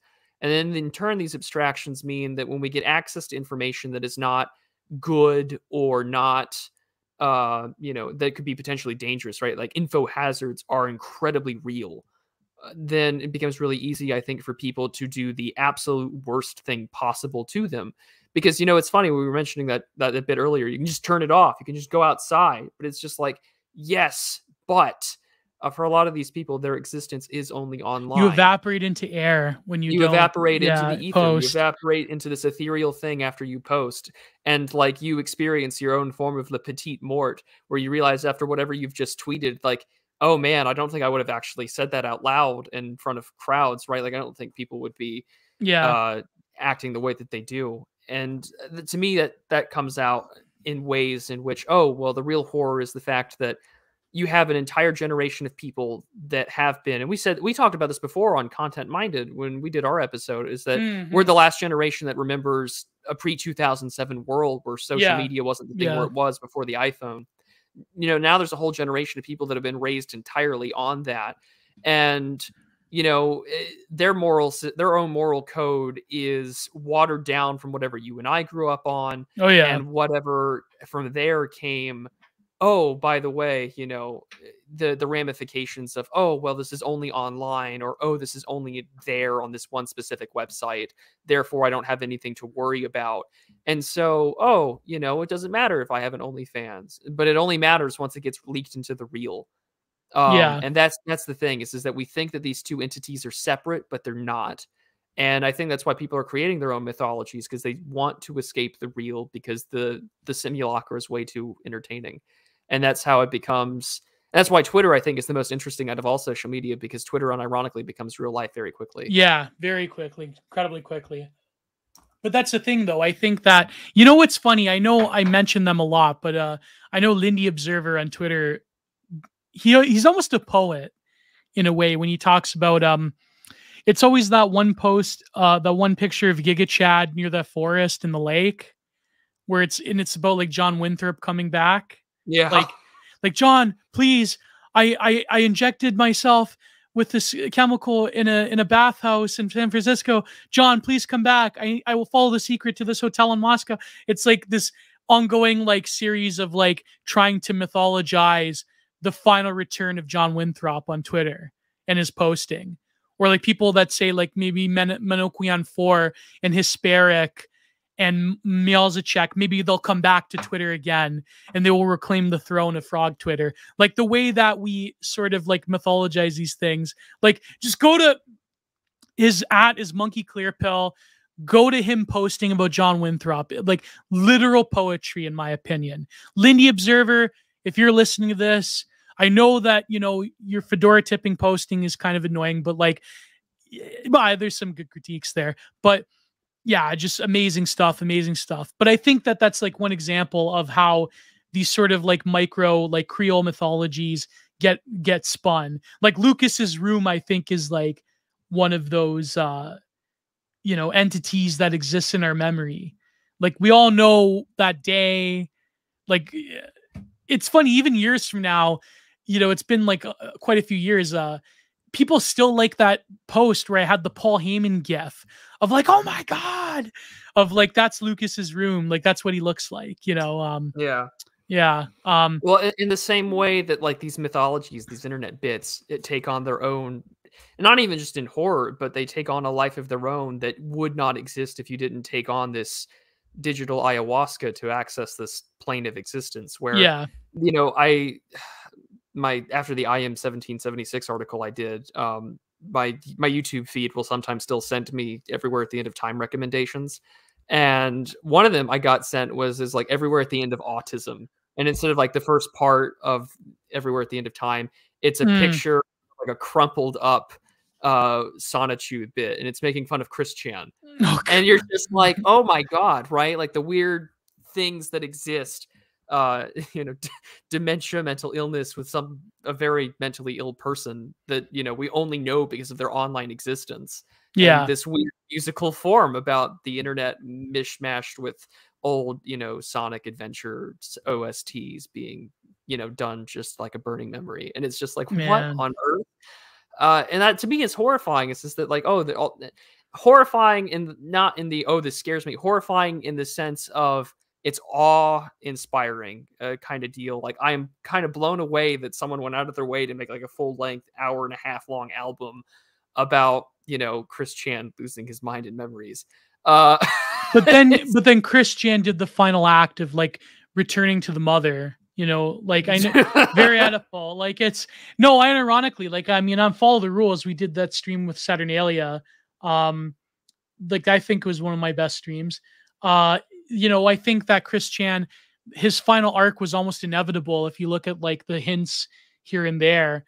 But I mean, you know, read that book. I think Warhol Chris Chan, looking at him as like the perfect, like, you know, unironic like artist of existence on the internet age, like that. You know what I mean? Like to view it that way. But I think that, you know, that final plunge, there is so much leading up to that no wonder that becomes his final act in terms of like the mythology of CWC, because there's something so symbolic there when you look at his whole life.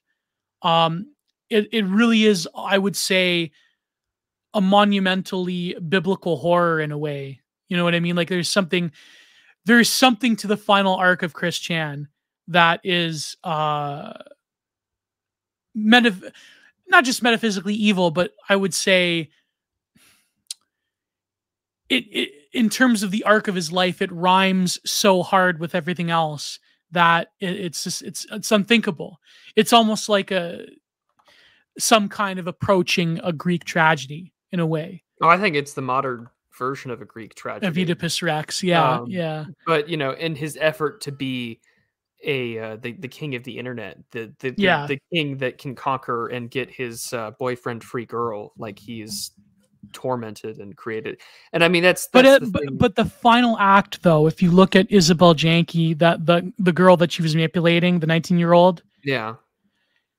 think of it this way: Chris Chan wanting a boyfriend free girl, virtually, since day one, right? Mm-hmm.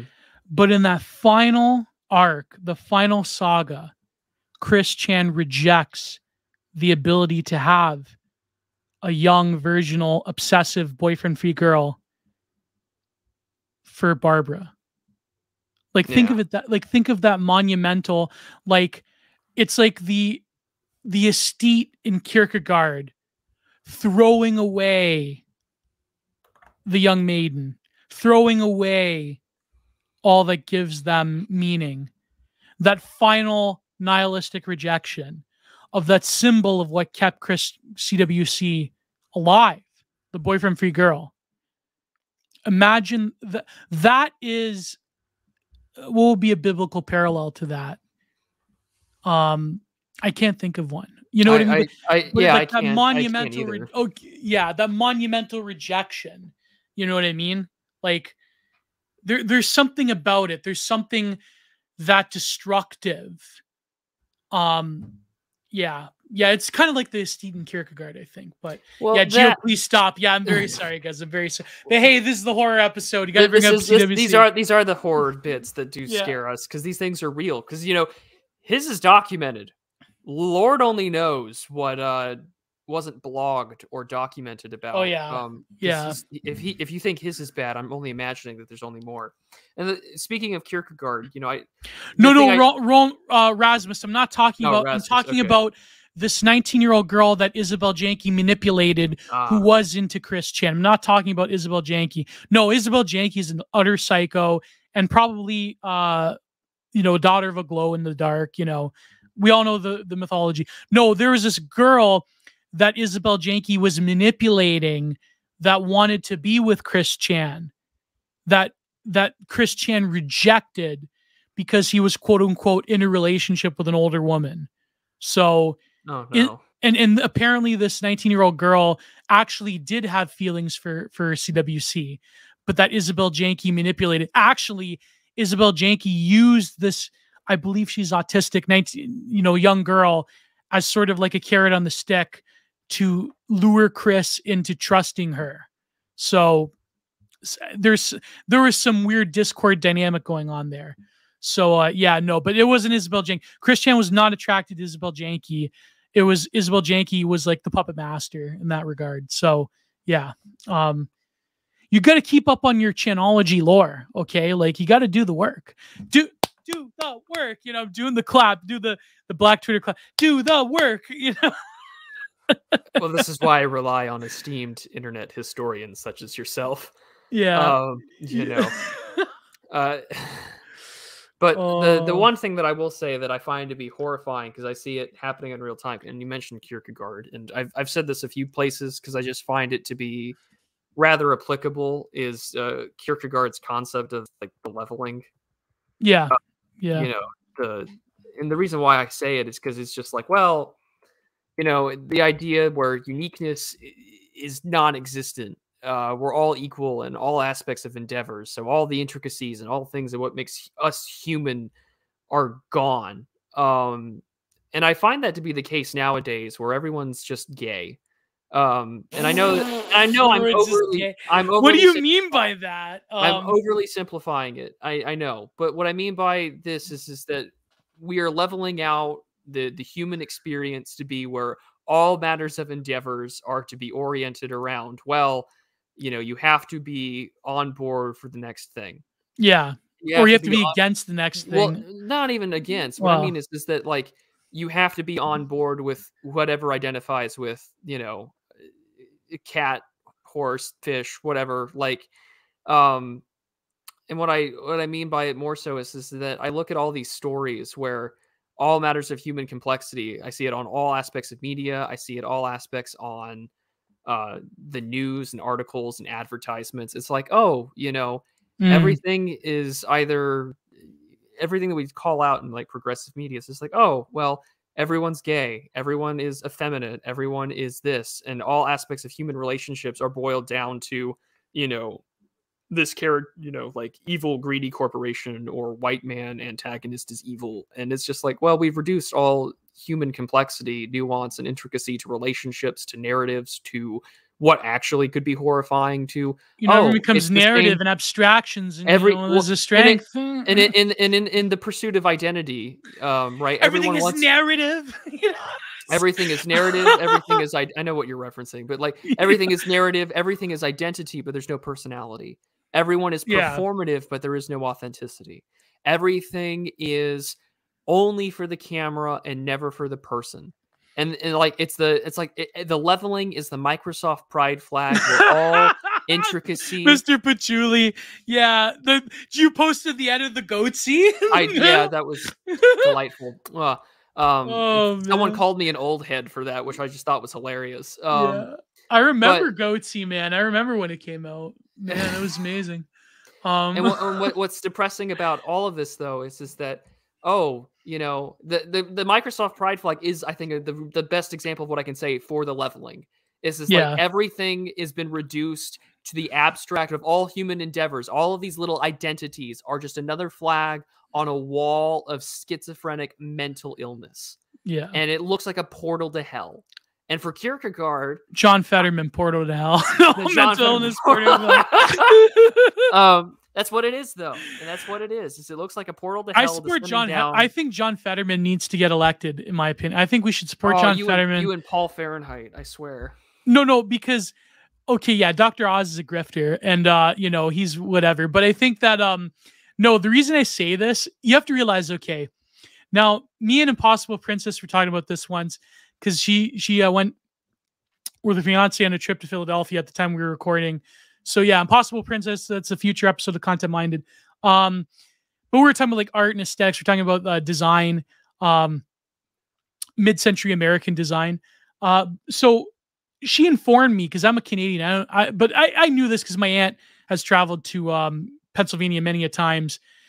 You know, Pennsylvania, in terms of tourism, is like basically, please, Prude, I'm not saying this offensively.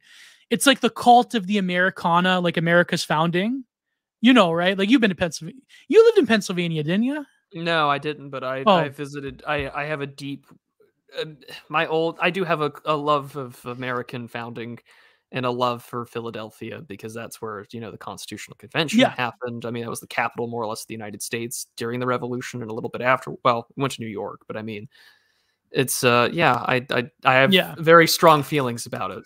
But the point, so like really, it's like the cult of the founding father. It's like everywhere you turn, you shake a stick at, in like rural Pennsylvania, in Philadelphia, like it literally is like there's a museum, there's a thing, something to do with like, you know, founding fathers, and like literally it's like the center of the American founding in terms of like what state did the Mayflower land in?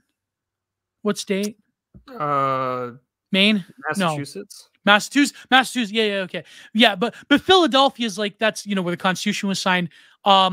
So Philadelphia is like the center of the American cult, right, of the founding fathers. And I say this with love. I don't say this like out of hatred or whatever. Like, but you know, let's face it, you know, it's the civic religion. It's the real civic religion of the real civic religion of America is like, you know, what Christopher Caldwell, but I'm talking about the original civic religion of America is Pennsylvania, right? So John Fetterman, the discourse that they've had around his recent debate with Dr. Oz. So think of it this way: a probably mentally impaired person next to a TV grifter doctor, Dr. Oz. But John Fetterman should win, because the discourse around it is to point out that he's not fit for office, is ableist, and it's about like conservatives are like these right-wing monsters that hate people for their mental health, right? So that's why John Fetterman should take office, because it's ableist. And they said this sounds like national TV, that it's ableist. But John Fetterman should win, because that would be the ultimate symbol of what America has become. is that I Fetterman. think we've already got that with Joe Biden. No, but it's like Joe Biden is like Brandon's the one expression of like, an empty bliss beyond Brandon. But John Fetterman running the center of the American civic religion around the founders, like that would just be so symbolic that like, because it would be more fitting him than some rich asshole TV grifter that nobody likes, but we got to vote for him because fucking John Fetterman's gonna win. Like, yeah, so not voting, like Jacob says in the chat, so not voting for FDR is ableist. I just, I will, Gio, I get where you're coming from, but I think my nation has endured enough ritual humiliation by people that like to take advantage of the gays, the disabled, the mentally ill after a stroke. I don't think we need that. I hate Dr. Oz with a human passion, and not just because he's a. Why do you hate Dr. Oz? Because he's a grifter. He's a TV grifter that wants to that had no conservative stuff at all. I mean, I really don't like Jack Posobiec for a few reasons, but like he was very quick to point out that hey, like this guy was like the anti everything for all sorts of stuff. So it's just like okay, and it's also even more depressing to watch his wife or whatever. The big booty Latina in real time. Yeah, it's so fucking funny.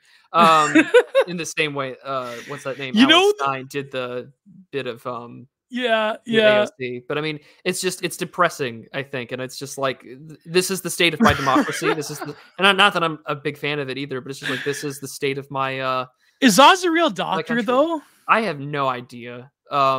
If you could educate me in the chat, is Dr. Oz? Well, no, Dr. Phil is a real psychiatrist, but that's even more depressing. Yeah, I know, not anymore. Dr. Oz education. Let's find out. Yeah, Dr. Oz promoted the T Kids a phenomenon in his show in like 2010. Wow, that's crazy. Is it true that he sold Ehrlichman School of Medicine at the University of Pennsylvania? Wow. So, apparently so he's a legitimate doctor. Well, that's what it says here. Man, Harvard, Tower Hill. Let's just go to Wikipedia real quick. Maybe he's not. It could just be Professor Emeritus or whatever. Yeah, maybe. No, well, he has an MD. He's not a doctor. Well, it says MD here on Wikipedia. Yeah. So he voted for Trump again. That's the best you can get from boomers. Norm, no, I think yes, Dr. Phil is a legitimate psychiatrist or psychologist. But no, I think Dr. Oz is a doctor. But like, is it true that he promoted like scam health cures, or is that just? I mean, you could walk down any grocery store 5 years ago and talk about all these like crash diets sponsored by Dr. Oz. Yeah. So I mean it just happens. but why is he a Republican now?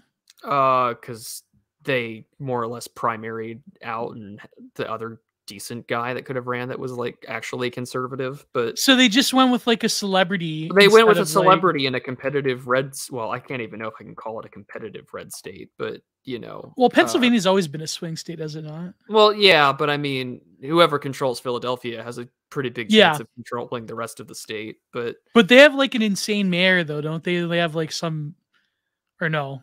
I don't know about.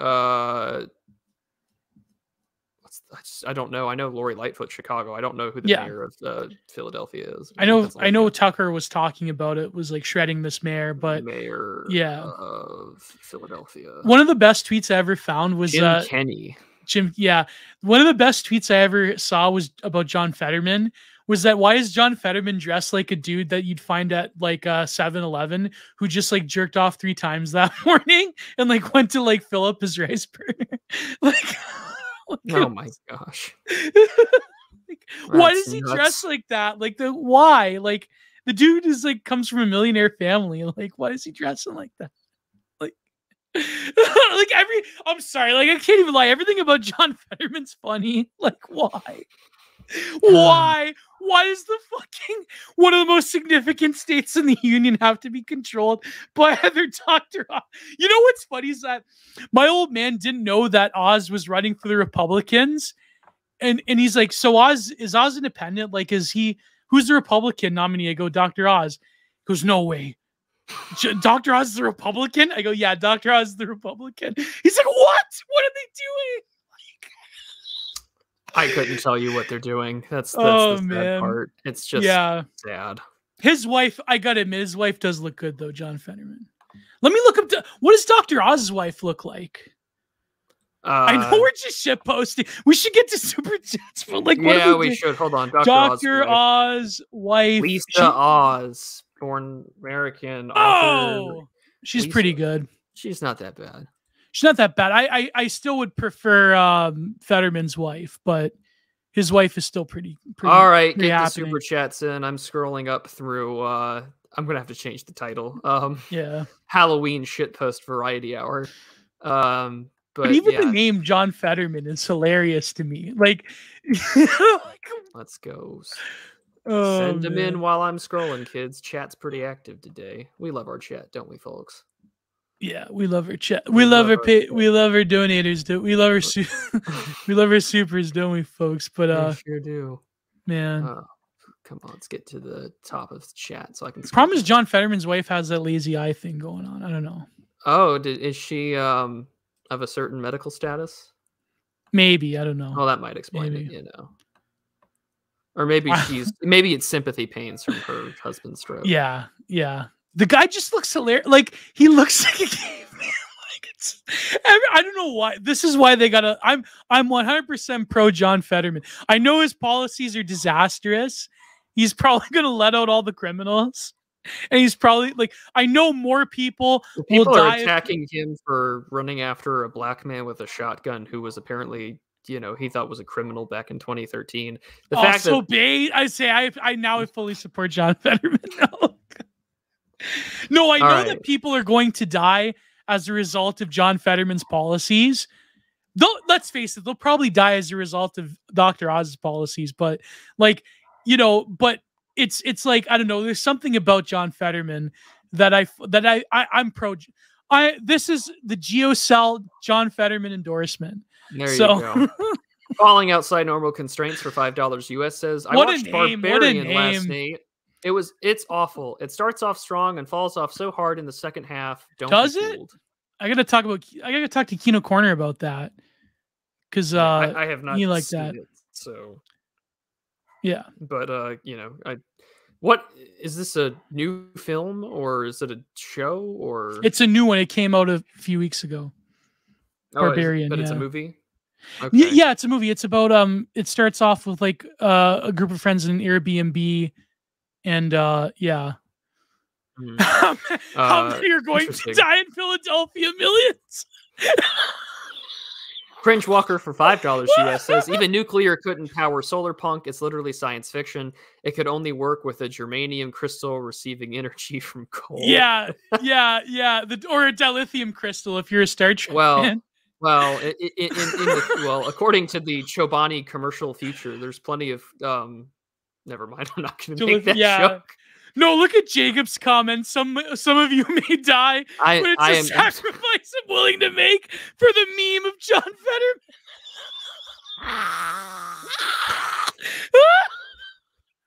Well, it's for worse solar than punk. Georgia with Herschel Walker. No, this is exactly what.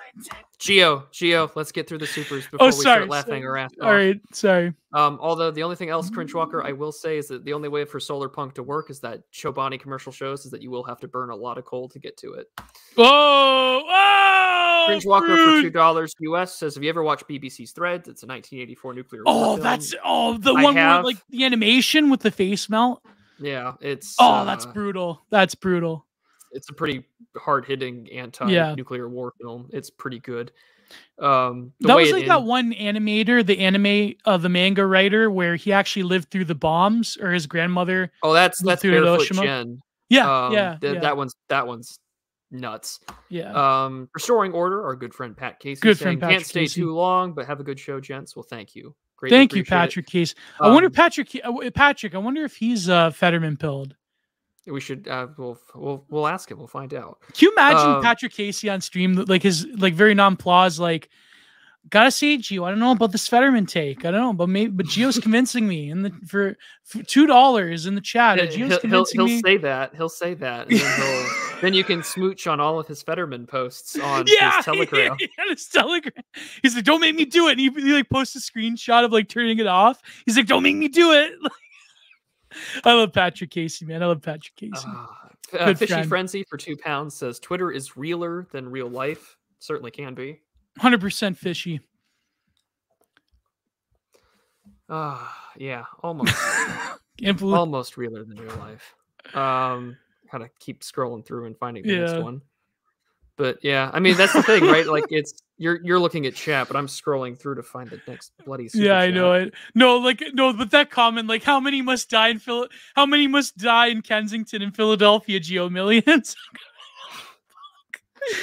No, but you got to realize like the absolute cosmic irony of saying that you can't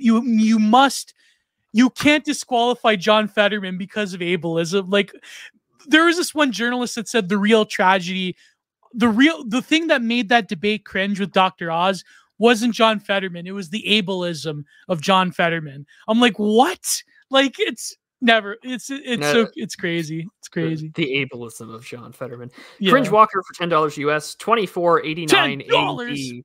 An archaeologist has found a well-preserved server. It has a strange bluebird symbol he's seen before. He downloads the data and reads it. Lamau Manhattan just got hit. Lib status roast. Lib status equals roasted. There'll be like row lights that'll post that on Twitter. It'll be like, the last surviving posters are gonna just be like, lol, or posting, radiation sickness Wojaks on Maine. Oh God! Oh man! Tuesday FA Tuesday for $5 US says, I'm genuinely afraid of the left/regime being correct about everything. Well, they are more correct than the mainstream, but yeah, I think when you can engineer the perception of reality that people have, that like again, this goes back to Trauma Zone, how the oligarchs basically like engineered the election for fucking Boris Yeltsin. Like Boris Yeltsin literally kind of was like their Fetterman, like or. Like Boris Yeltsin was so drunk he didn't even know what was happening at the time. Like they just legitimately just manufactured public perception through controlling most of the media to reelect the guy that had a 7% approval rating. Like, oh my God. Like, no, like, so it's sort of like, I said this to Alex Kashuda on Twitter. I said that, you know, when the iconic, like Stephen Colbert quote, you know, the one, Prude, what is it? Reality has a liberal. Oh yeah. Reality has a liberal bias. He's right though, but he's not right in the way he thinks it is. It's that reality has a liberal bias. The way he meant it was like, yeah, we're right about everything because we're like correct because the truth and all of history is on our side. But he's correct in the sense of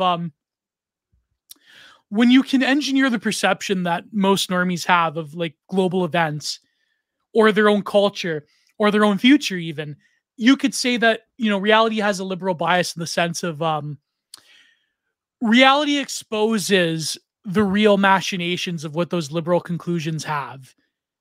You know what I mean? Like, it's sort of like the discourse around Turbo America. It's like, I have to look up the exact thing I said to Alex Kashuda, but I said that it's not in the way he thinks it means. It's true that yes, reality is becoming liberally biased, but anyways, it's a weird double entendre. But yeah, anyways, moving on. You know what I mean? You know what I mean, Prude? Yeah, I do. Yeah. Fishy Frenzy again for £2 says, I am half Nelson Ryan Gosling. I never watched Half Nelson. What was that one about? I haven't seen either. So, if it's another Ryan Gosling movie, I guess I'm gonna have to watch it and review it. Yeah. So that's the never-ending curse. It's not really a curse; it's kind of a blessing. But The Gray Man sucked, and had Ryan Gosling in it. And it was just cringe. Is Half Nelson where he's a detective? I don't know. Like the 70s throwback one? No, that's the Nice Guys, and he just plays a total idiot in that one. Yeah. But yeah, no. Half Nelsons don't work, but I do like the well, they don't call it a Half Nelson bomb, but it's the half and half suplex where like you have the half Nelson, but then you hold their stomach, and then that's Kenta Kobashi did an amazing one. Anyways, oh, is that the one where he's smoking? Yeah, he's teaching black kids about history. I never saw half Nelson. Interesting.